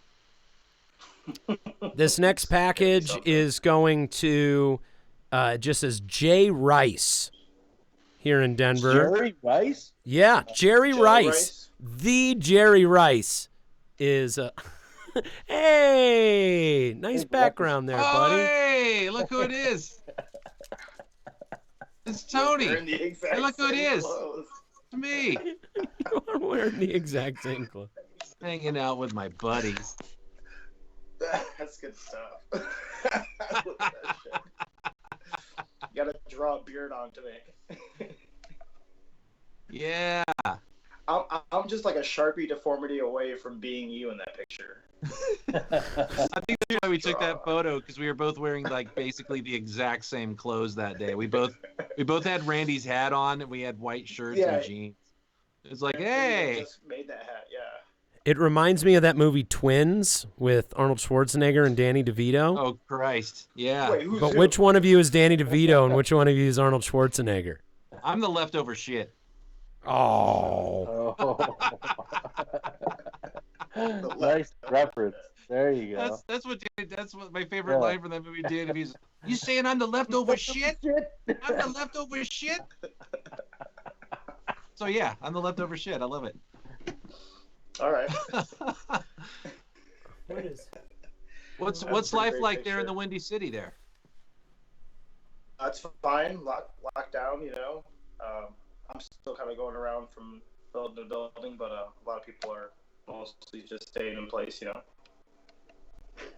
I'm sure a lot like any other city of size, you know.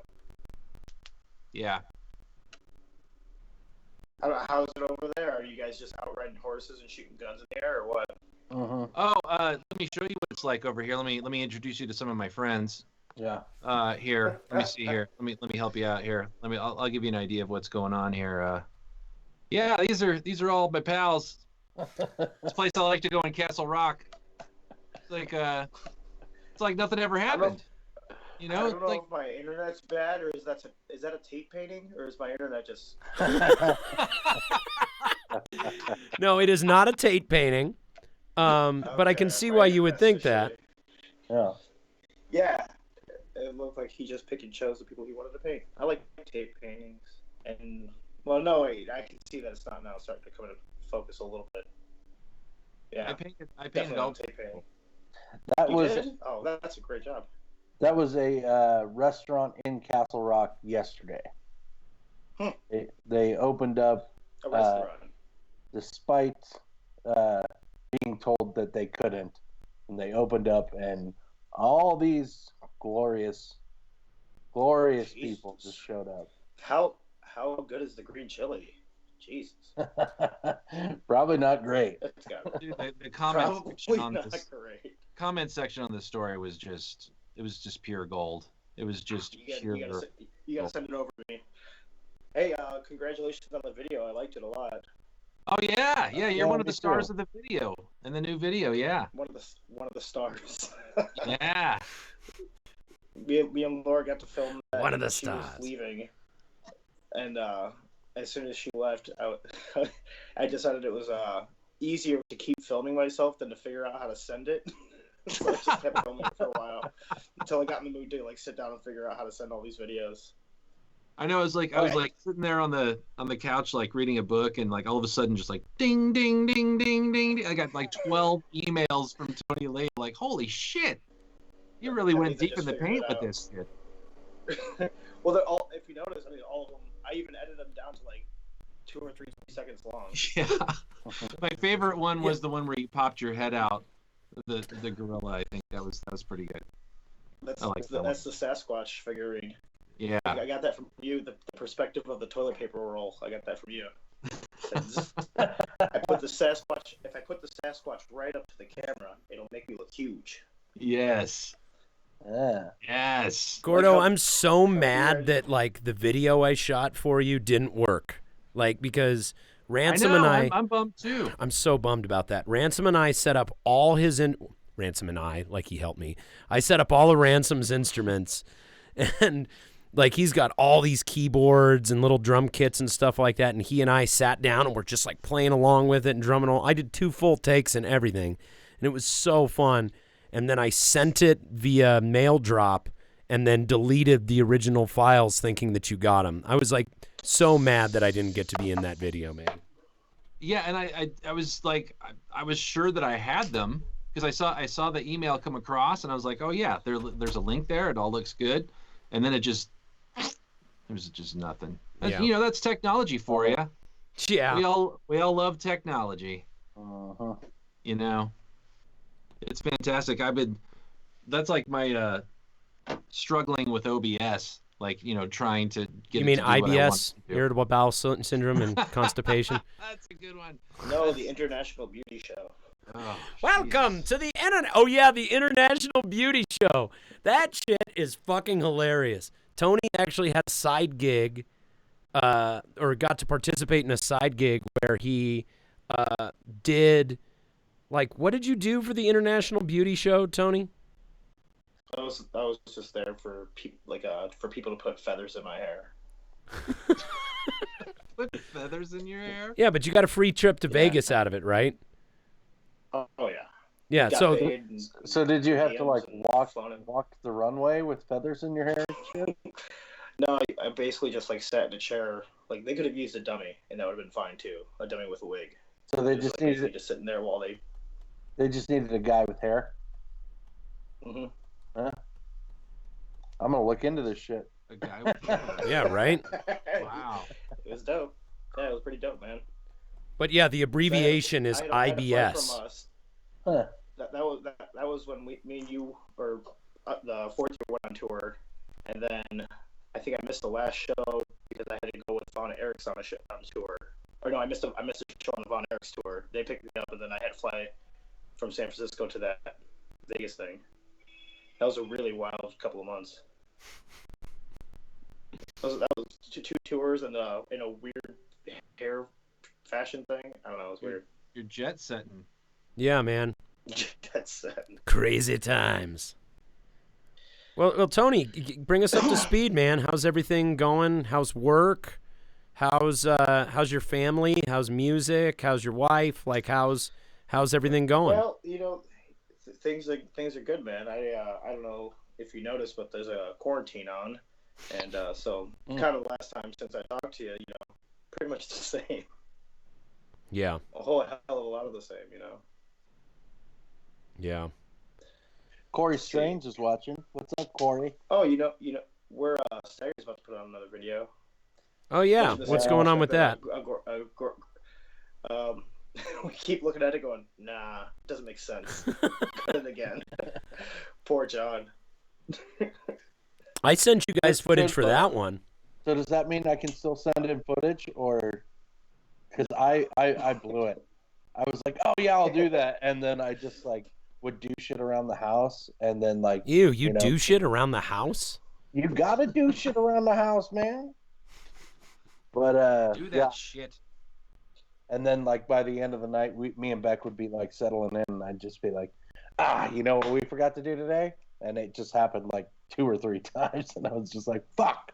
So there will be none of this in that Blind Staggers video. I sent over But some I'm footage. excited for it. I can't wait to see it. On me for a second. I tried to make it look like I was, you know, into clubbing. Man, You know? Gordo, your footage is some of my favorite out of everybody who sent stuff to us. I'm a little biased, I guess, but it was pretty perfect. It's exactly what I was looking for. Made myself a green cocktail. You know, With some and food to that coloring. point, Gordo, I'm really impressed with your production output, man. The production output. Like, you've been putting a ton of shit out, man. You've Gordo's been artistic Oh. eye. Yeah. I've been putting stuff out. Artistic Been doing eye that. and ear, that's for sure. I'm about to do a remix for Randy off of a song from his last album. And that'll be fun. And lately I've been just going back through demos. I'm gonna release some demos. Why not? Right. Do some demos. And the second Gordon Leadfoot album's about ready to pop off. Oh no shit. Got Randy working on some vocals, finishing that up. Tony's on that album. Doing what? He recorded some guitar like forever ago. Oh, cool. On that album. Yeah, man. So it's right after the scream. Yeah. Yeah. Or it's really more of a yell. I don't know what it is. It's kind of a yowl. It's a yowl. It's a yowl. Maybe. Yeah. Yeah. It's an emotion from madness. It is. I can't really do an effective scream, so I just kind of do a yelp or a yowl every now and then, Yeah. It sounds like a guy going crazy. Not a guy who's scared. Not a guy who's trying to get the attention of anybody, but a guy who's just going crazy. Yeah, a guy who's stepped on a pitchfork, probably.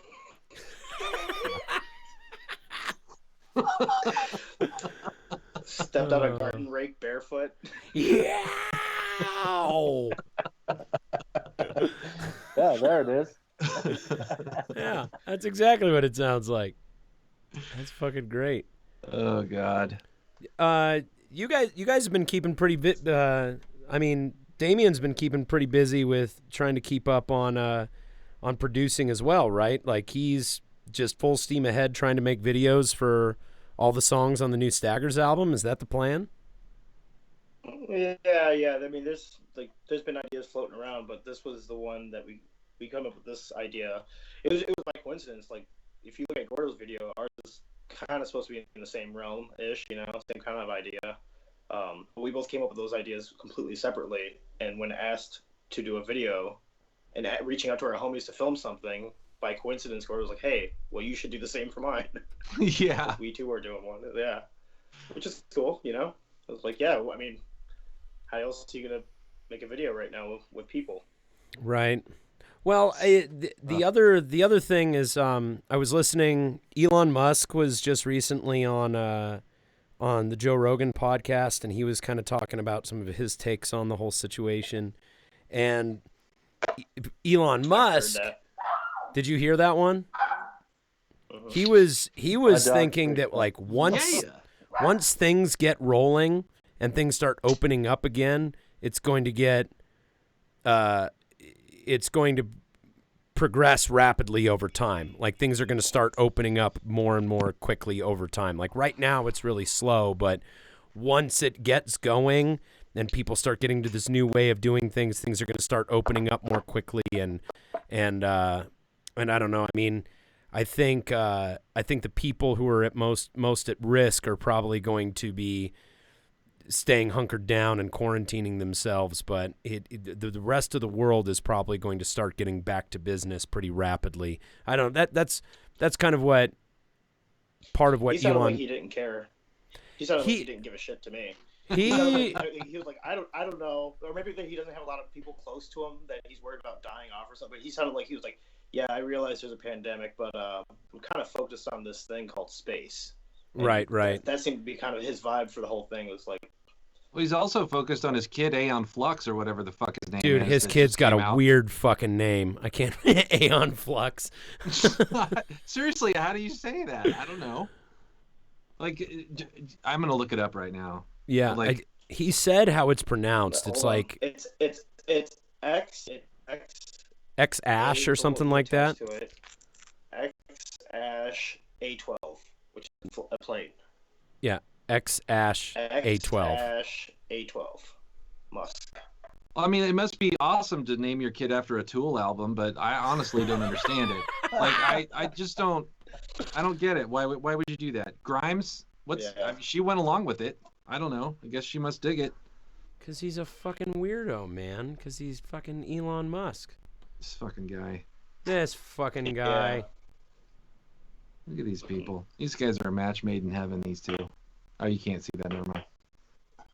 Everything just goes fucking completely nuclear when I try and do that shit with a green screen.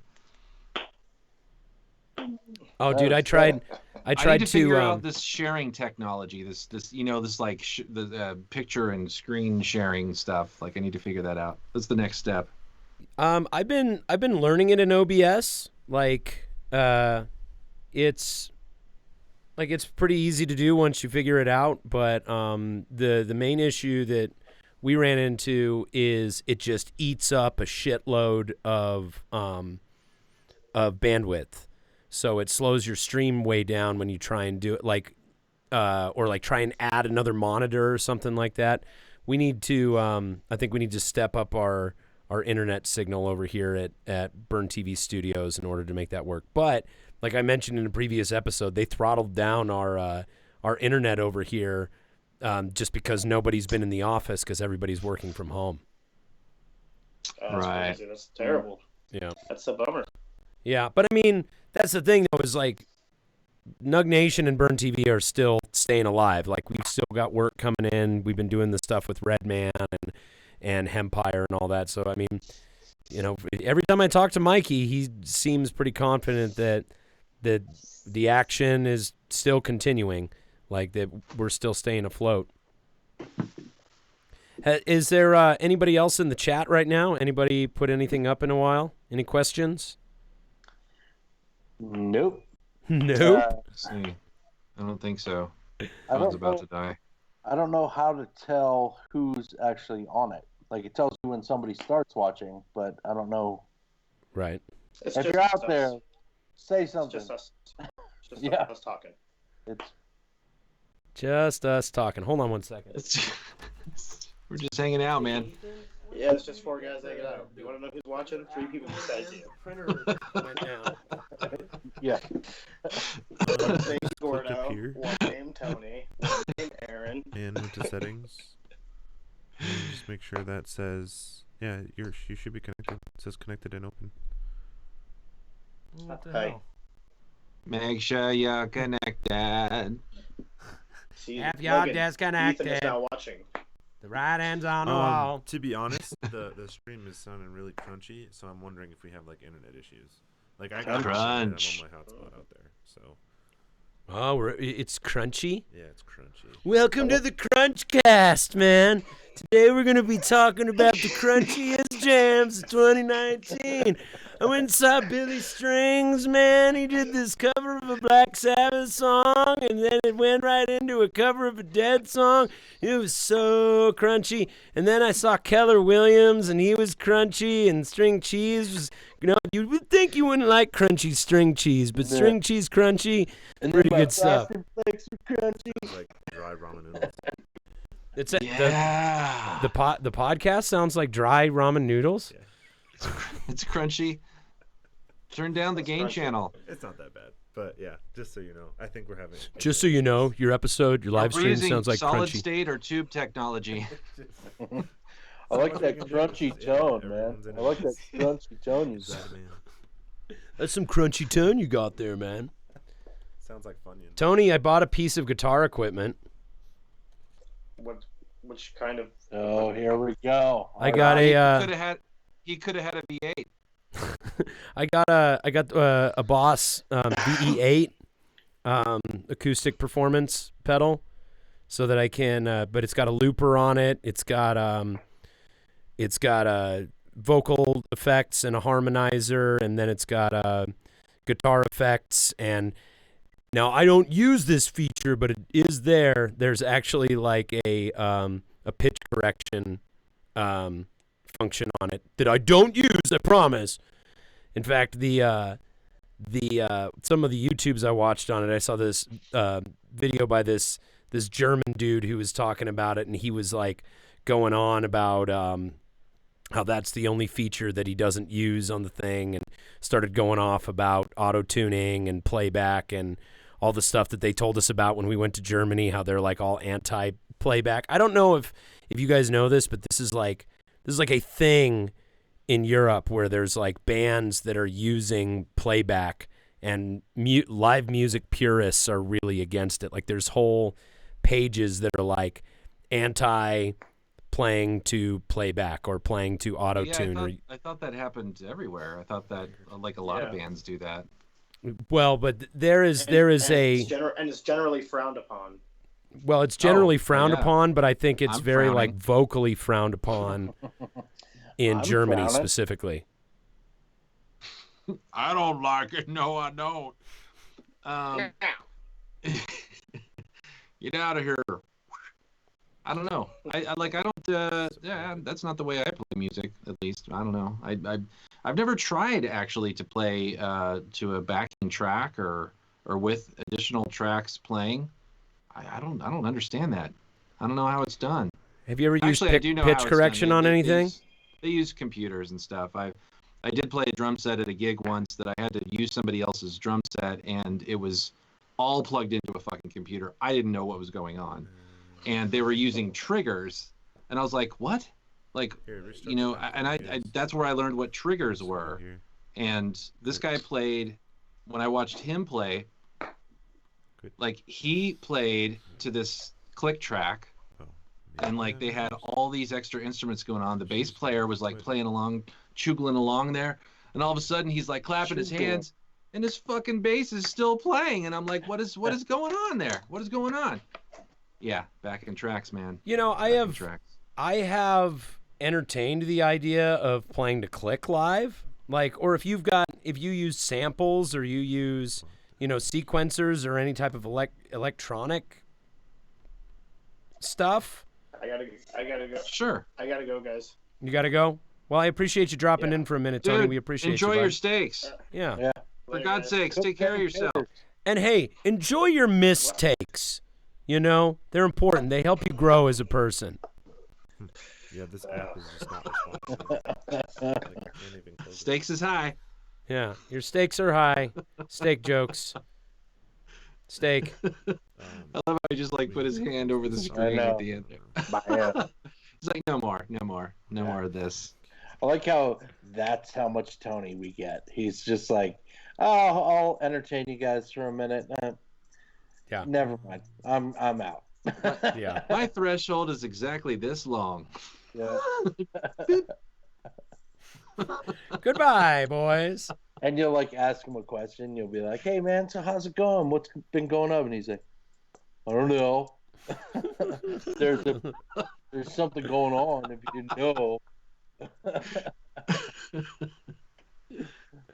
Hey, maybe we should give a shout out to our sponsors real quick. Let's do that.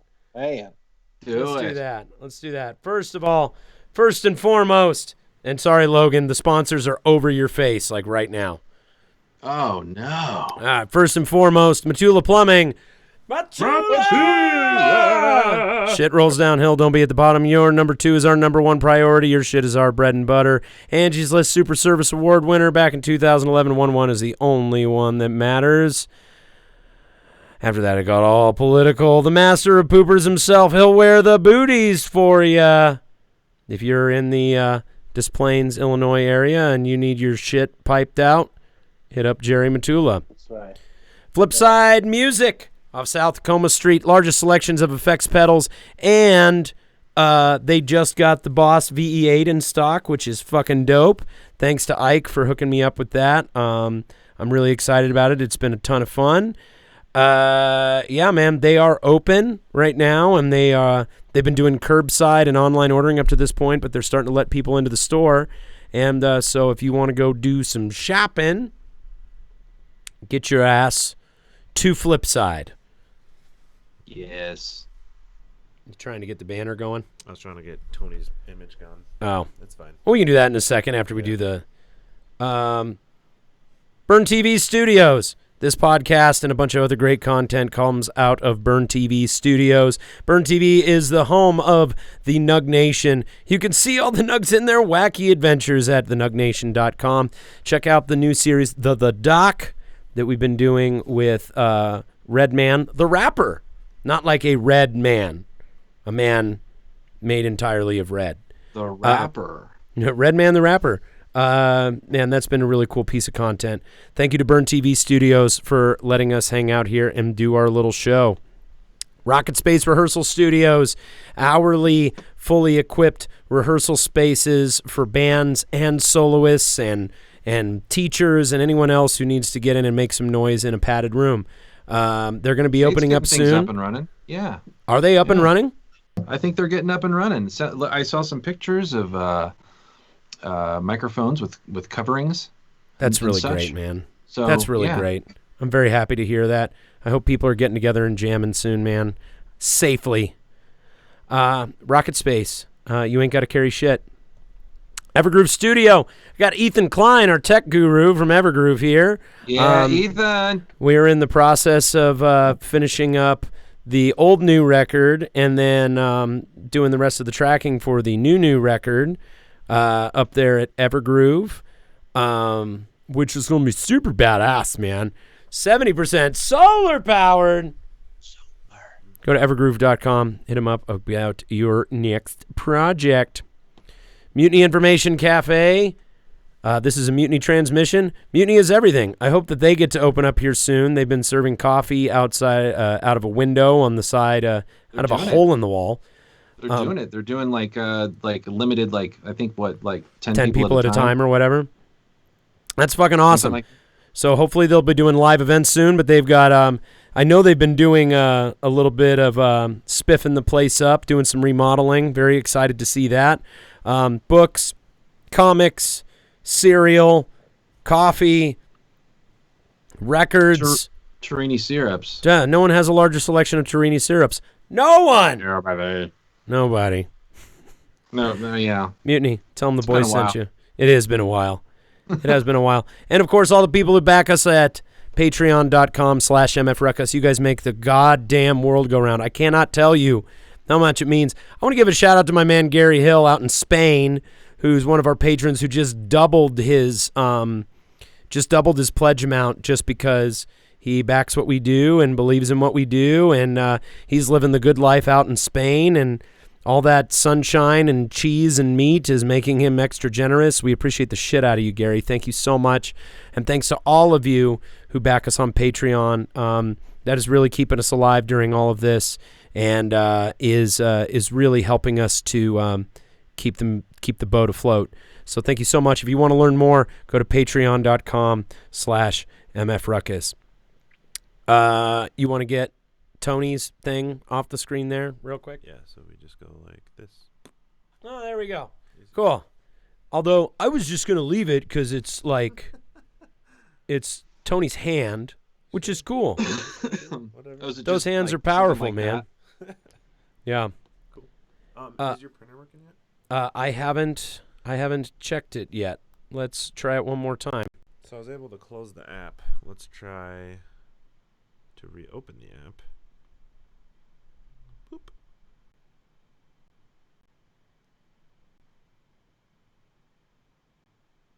We'll edit all this out in post.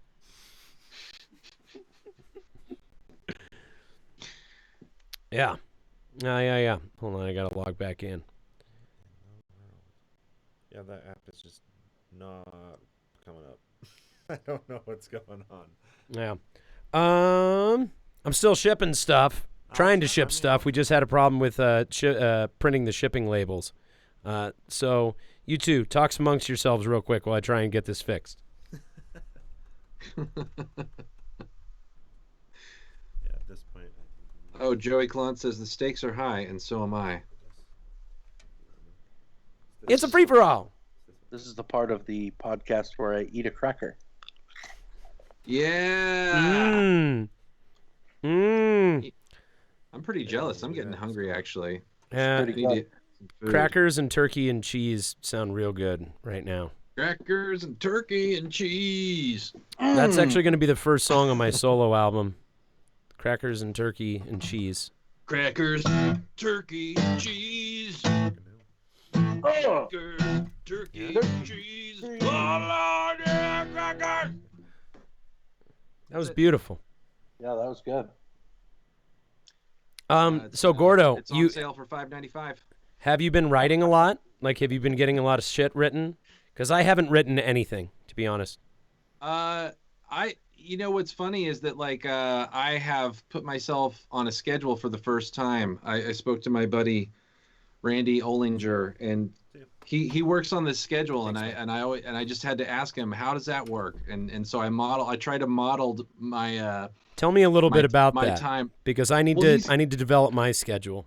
He's got this really good, like, I mean, obviously he's got this like super solid work ethic always, but like he has this structure to his day where it's like, you know, on this day, this is what I'm going to do for this 2-hour block or this 2-hour block or this 2-hour block. So it's like he's got it's a habit now. No, that's super important, right? He's gotten to the habit of like, I spend 2 hours writing, you know, in the morning or whatever, and then I spend 2 hours rehearsing material that I'm trying to work up for live stuff or whatever, and then I spend a couple hours on this, on, you know, the whatever else, you know, business related stuff, or, you know, but it kind of got me thinking, like, yeah, I don't have one of those. That's super important. I don't have a schedule like that at all. And then I started actually making one for myself, and it's been really cool to actually, it's like, yeah, I'm just gonna, because sometimes I get a little discombobulated, I get a little scattered and confused, and I don't know what the hell I'm doing, and there's a lot of things to choose from on my plate. But to actually just sit down and say, this is set in stone, I'm going to do this for this, you know, chunk of time, makes a lot of sense. That's something we talked about in the last episode with Dan Aid, was you know, the importance of having your habits built out. Like, goals are important so you can set direction and kind of build in your parameters, but then it all comes down to habits. And so, like, you know, like the algorithms that you build in for yourself of like, when this happens, or if this happens, or when this happens, then I will ... So like really with my limited amount of time, you know, I have, during Ransom's nap time, that's when I do my video. Like, I've basically got while Ransom is asleep to do my video.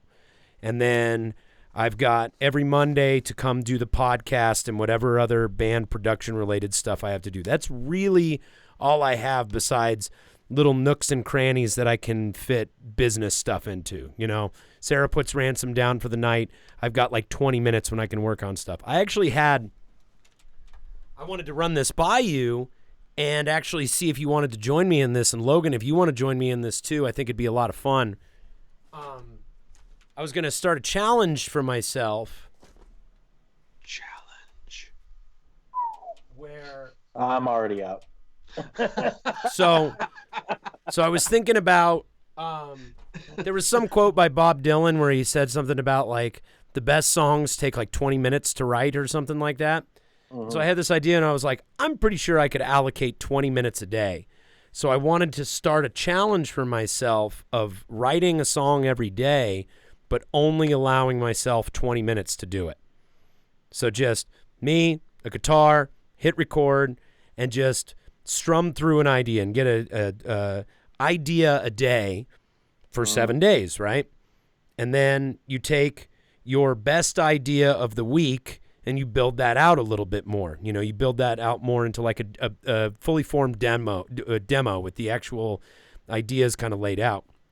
And then at the end of the month, you've got your best of the month based on your best of the week, right? And then at the end of the year, you take the 12 best fully formed songs and turn those into an album. And then you've also got a back catalog of demos and stuff in development that you can mine from or salvage from later on. That's not quite enough planning for me. What happens in 5 years? You have 60 new songs. No, but for real though, I mean, that's a great idea. I love it. Have you heard of the RPM challenge? What's the RPM challenge? I think I've actually talked about this before, but usually I think they do it in March every year, and you can look it up online. It's called the RPM challenge. It's basically write 10 songs and within that month and record them and release them on their website. Like it's like their challenge, just like put out material, or it's like that's really 10 cool. songs or 30 minutes worth of material. Like that's kind of how it works. And I've done a couple albums like that, just kind of putting myself on a schedule and putting things together like that, and then later on go back and kind of flesh them out and work on them a little bit more. Well, like the Christmas album I made, and I've mentioned this before, the Christmas album I made for my family, I forced myself to write every day, and most of it wasn't amazing. But it was a great exercise, and I was able to prove to myself that I can produce every day. Sure. You just got to allow trash. You've got to allow yourself to create trash and just say like I am going to set out to write a shitty song every day. And then by just showing up and doing that every single day, you increase the odds of something amazing coming out of your brain, because you're showing up. It's like Stephen King wrote a book called On Writing where he talks about his writing process. Right. And he talks about how, what does he say? He says, the muse is not like some beautiful angel that comes down and bestows ideas to me. It's like the muse is more like a curmudgeonly old man who just sits in the basement polishing his bowling trophies and then just kind of shows up when he wants to. You know what I mean? And it's like about showing up and doing the work to facilitate when the muse does finally come around and want to help you out and throw you a bone. Right. And he actually, was it like a year or two ago? He's like, he kind of threw it out to his fans. He's like, oh, these two ideas kicking around. Which one should I work on? And one of them was the sequel to The Shining, and the other one was, I don't know, some other thing he was working on, maybe another Dark Tower thing. I don't know. Oh. And he kind of put it out there to his fan base, and they decided that he should do The Shining follow-up, and that's what he ended up doing. That's why he decided on that? That's really cool. Yeah. I thought that was pretty interesting. It's like, oh, well, that's one way to get things done, I suppose. But he's a super fucking productive dude, Dude, he's easily the most, like, I saw a side-by-side comparison of him to George R.R. Martin, and it was like talking about the difference between the two of them is, and it was actually George R.R. Martin was interviewing Stephen King, and he was like, how do you write so many books so fast? And he's like, I write my number of pages every day. He's like, I have my protocol every day. And George R.R. Martin doesn't have that. He kind of just like writes when he gets around to it, which is one of the reasons that like people have been waiting so long on new Game of Thrones books to come out or Song of Fire and Ice books to come out. Real quick shout out to Sarah Baker in Fort Worth, Texas. Got a package here for you. Thank you so much for your support, Sarah. We appreciate it. Whoa. Super cool, Sarah. Yeah. Super cool, Sarah. That's super what they cool. call it. Yeah. Super cool, Sarah. Super cool, Sarah. Okay, next one is going to go out to... What is this going to? Where's it going? Drum roll, please. Up your butt. Can't really see who it is. I can't see the name. Okay, I'm gonna have to print the thing and then figure out who it is. That's what I'm gonna have to do. Yeah. Congratulations. I need a medium Hall of Champions and a medium Keep Denver Shitty. Keep a medium. Not too big, not too small. The mediums are going fast, man. We are almost out of these. Right in the middle. Yeah. Right down the fucking middle. Have you seen that that Hard Times article that was like it was like touring band already out of mediums by first show? and they're like blaming it on the label. They're like, something with the label. They fucked it up. I don't think that we've ever gotten our sizing right. Like I'll think I've come across the perfect combination of sizes, and then like probably 2 weeks later, it's like, this is fucked. We don't have the sizes we need. Everybody's asking for the size we don't have. Like, again, how does that happen? Something that I found that our crowd was a girthier crowd. We do have a girthier crowd. What I did, Gordo, and this seemed to help.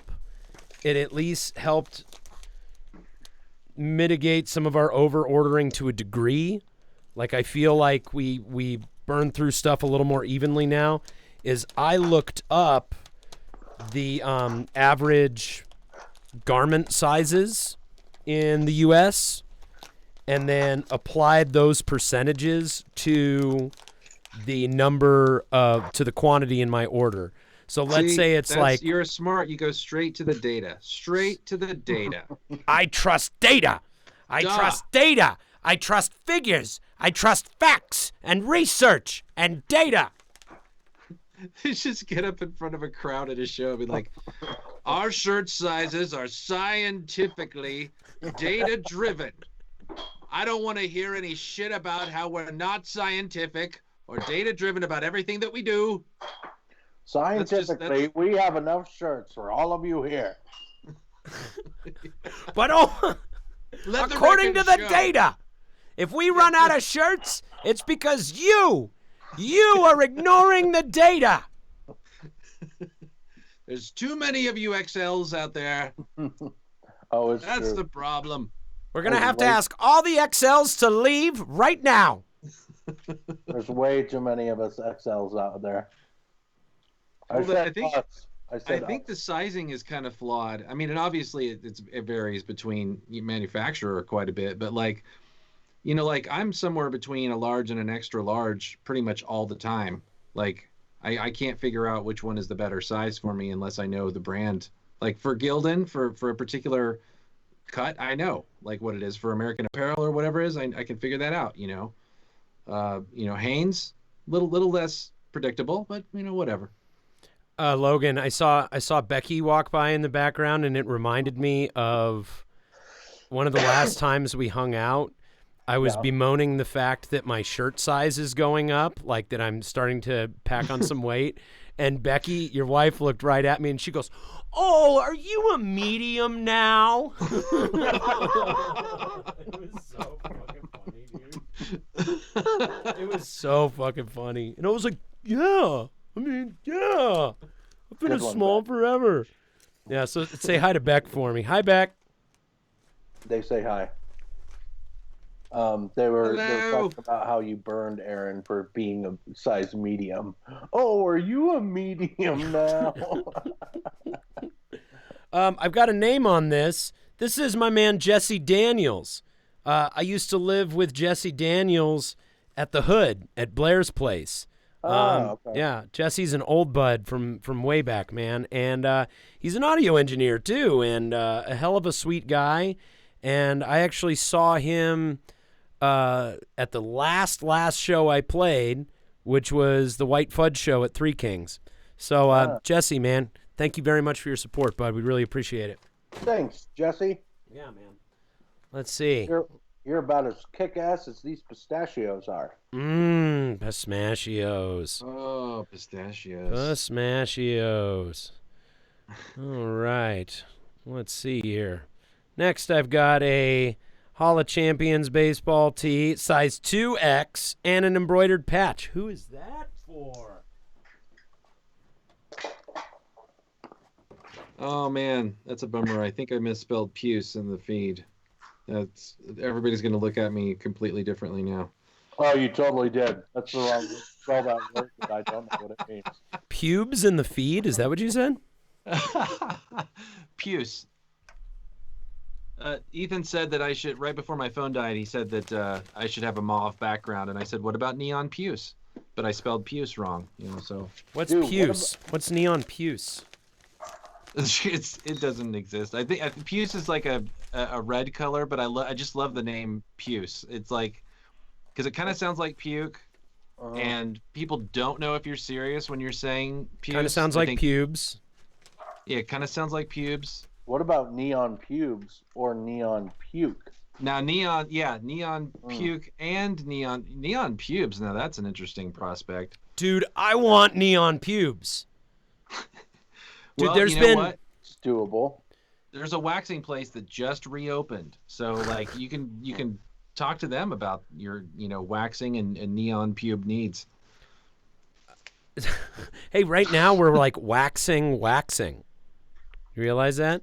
We're waxing. We're waxing. No, there was so Sarah has let her armpit grow before, and like I don't care. Like she shaved it. I'm like, why'd you shave it? I don't mind you having armpit hair. Like it doesn't bother me. But there's like just the armpit area. She let her armpit grow. She let her armpits grow. Like, just like a bunch of sagging skin coming from the armpit area. Like, how could you let your armpits grow like that? We cut it open and we put a zipper on it. We use it. We like keep the baby in there and stuff. He sleeps like it's a little cocoon. It's like pouches. Like putting your groceries in there. Like you got a couple bags of chips over here, some beer. But no, there was like a fashion trend there for a bit that was all dyeing body hair, like girls dyeing their armpit hair, girls dyeing their pubic hair and stuff like that. Like it was a big Instagram thing for a minute. I wonder if that is coming back during the pandemic because people are grooming less. Does the carpet match the drapes? Maybe. All right, let's see. Who's this one for? Hopefully somebody would dyed armpit hair. They're going to be very offended by this conversation that we're having. It'll be the next like sale you could do. It's just like anyone who dyes their pubics or their armpit hairs gets an extra 10% off their order. Know who this one is for, Logan? This is for Mike Zoller. Oh. Fucking Mike Zoller. Monster Zoller. What did he get? Oh, he got the... Yeah, he got a shirt and a patch. Cool. He got a big guy shirt and a patch. Awesome. Thank you so much for your support, Mike. We appreciate it, buddy. He was at our Goosetown show. Was he? Yeah, I vaguely remember running into him. Yeah, I must have missed him. How could you miss him? Oh, this one's for Beth Boyens. All right. Yeah, shout out to Beth Boyens. She's probably not watching anymore. No, probably not. I mean, why do you think that she would stop watching? Is it because we're just having a meandering conversation while I stuff envelopes and playing with graphics on our Skype and eating pistachios? And I'm just munching on pistachios over here. I haven't changed mine in a while. I need to figure out something else to put behind me here. You got to get on that shit, man. Man. Logan, you are pretty much like you are an apparel and collectible aficionado, I would say. Like you always have pretty cool stuff in terms of collectibles and apparel. Have you done any retail therapy during the lockdown that has produced anything really cool? Tell me about some of the stuff that you bought. I did. I bought 2 shirts. I mean, I don't have a job right now, so I'm not trying to like spend money on shit I don't need. But I bought 2 T-shirts. One of them says Vatos Locos, and it's like the LA Dodgers logo, and it's pretty neat. That's pretty cool. The other one has a alligator on it, and he has a little lighter and a little meth pipe, and it says "Watch out for them meth gators." What is that from? I don't know. You just happen to see. Where do you find all these shirts, man? I follow some different companies on Instagram and Facebook, so like, right. Since I follow those companies, it's like, you'll probably like this bullshit, and I'm like, right. Hey, if you like this bullshit, you're definitely gonna like this bullshit. Try out this bullshit for a change. But they were fairly affordable and from a pretty cool company, so I got them. What are you binging on right now, TV wise? Here's your shirts, Beth. Thank you so much. Thanks, Beth. Not much, man. Like, sometimes we just put some bullshit on in the background and hang out with our dogs, and we watched all the Stranger, which was really cool. Is that what it was called? The Outsider, you mean? The Outsider, yeah. That shit was so fucking good, dude. That's a great show. That was like my favorite new show for a long time. Or like, of the new shit that's been coming out. that was like the best show that came out. Do I have 2 orders from Mike Zoller here? I think I have 2 orders from Mike Zoller here. What a fucking guy. What a freaking guy. What a guy. What a guy. Yeah. Thanks, Mike. Appreciate the hell out of you, man. Sarah and I are almost done with Ozark. Oh, yeah. Yeah. Ozark season Another good 3 is fucking rad. It's a great show, great cast. We just got to the part where Darlene and Wyatt start doing it. Spoiler alert, sorry. And that was like surprising and like, listen, I saw Harold and Maude. I thought it was a pretty good movie. I thought it was a very sweet story. But Darlene and Wyatt is not Harold and Maude sweet. It is a little upsetting. Well, you know, I can't say anything, honestly, because it's just going to give everything away. So Yeah. there's so many things I want to say right now. I just noticed Gordo's background. It's pretty fucking funny. Oh my God, you're in your own place. That's great. That's great. I had to move over because I was blocking Josh. Is your face all wacky and weird too? I don't know, is it? Yes, Oh yeah, of course I it is. Gordo can't not be fucking weird and goofy. I love it. And in answer to the meth gators thing, Fawn said, I think there was a news story out of Florida a while back where an alligator ate some meth. Or maybe I had a dream about that. Either way, meth. Wow. Yeah, man. Dude, methed up alligators? That's no joke. Yeah, they just keep coming at you, man. I mean, they were already a little, like, acted kind of like... Well, I mean, they're pretty aggro to begin with. Yeah, exactly. And they have a They're a lot of little energy, bothered. and they're pretty relentless to begin with. Do I have your guys' consent to leave the podcast? I got to go do some shit. So. Yeah, go do some shit, man. Is that Absolutely. okay with you guys? Is that okay? Absolutely. Good, yeah, I got to wind down here in a minute myself. Yeah. So, Like, this was fair already warning. challenging enough trying to host a podcast and ship packages at the same time. But I've honestly got a bunch more packages to do. So what I'm probably going to do is I don't know.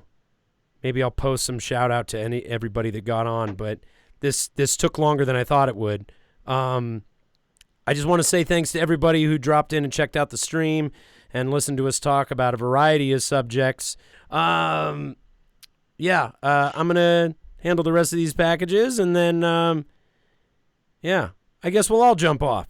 Yeah, this is a good place to stop. Thanks very much for your support, guys. Thanks for listening to and watching the podcast. This has been episode number 105 of the motherfucking podcast. The COVID out of business sale is going to be going on for quite some time. So make sure to go to mfruckus.bigcartel.com and get your hands on some of the merch that is going quickly, and use promo code COVID at checkout to get 15% off your total order. And also go to the Gordophonic Records page. Gordo, do a plug for that real quick. Look at this. Look at this shit behind me. Look at all this shit going on right here. You can get all this shit at an extremely reduced price right now. 30% off. $30 or more purchase at gordophonicrecords.com. I dare you. I dare all of you. He double to even dares look you. at the page. I dare you to even look at the page and see if there's anything interesting there. There are a few things that we're running out of, so like, early bird gets the worm. Right now there's no one in line in front of you. I cannot guarantee that for like 5 minutes from now. So get on it, suckers. Hey, shout out to Levi Matson, formerly of the Rum Fits from Albuquerque, now living in Montana. We love you, dude. Thank you so much for ordering some stuff. This is going in the mail for you, my man. Thank you so much for watching the podcast, guys. We will catch you next week. I'm Aaron. I'm Logan. I'm Gordo. Buddha's name be praised. And this is Ethan, the tech guru. See you guys. Yeah. Love you guys. See you next week. Bye.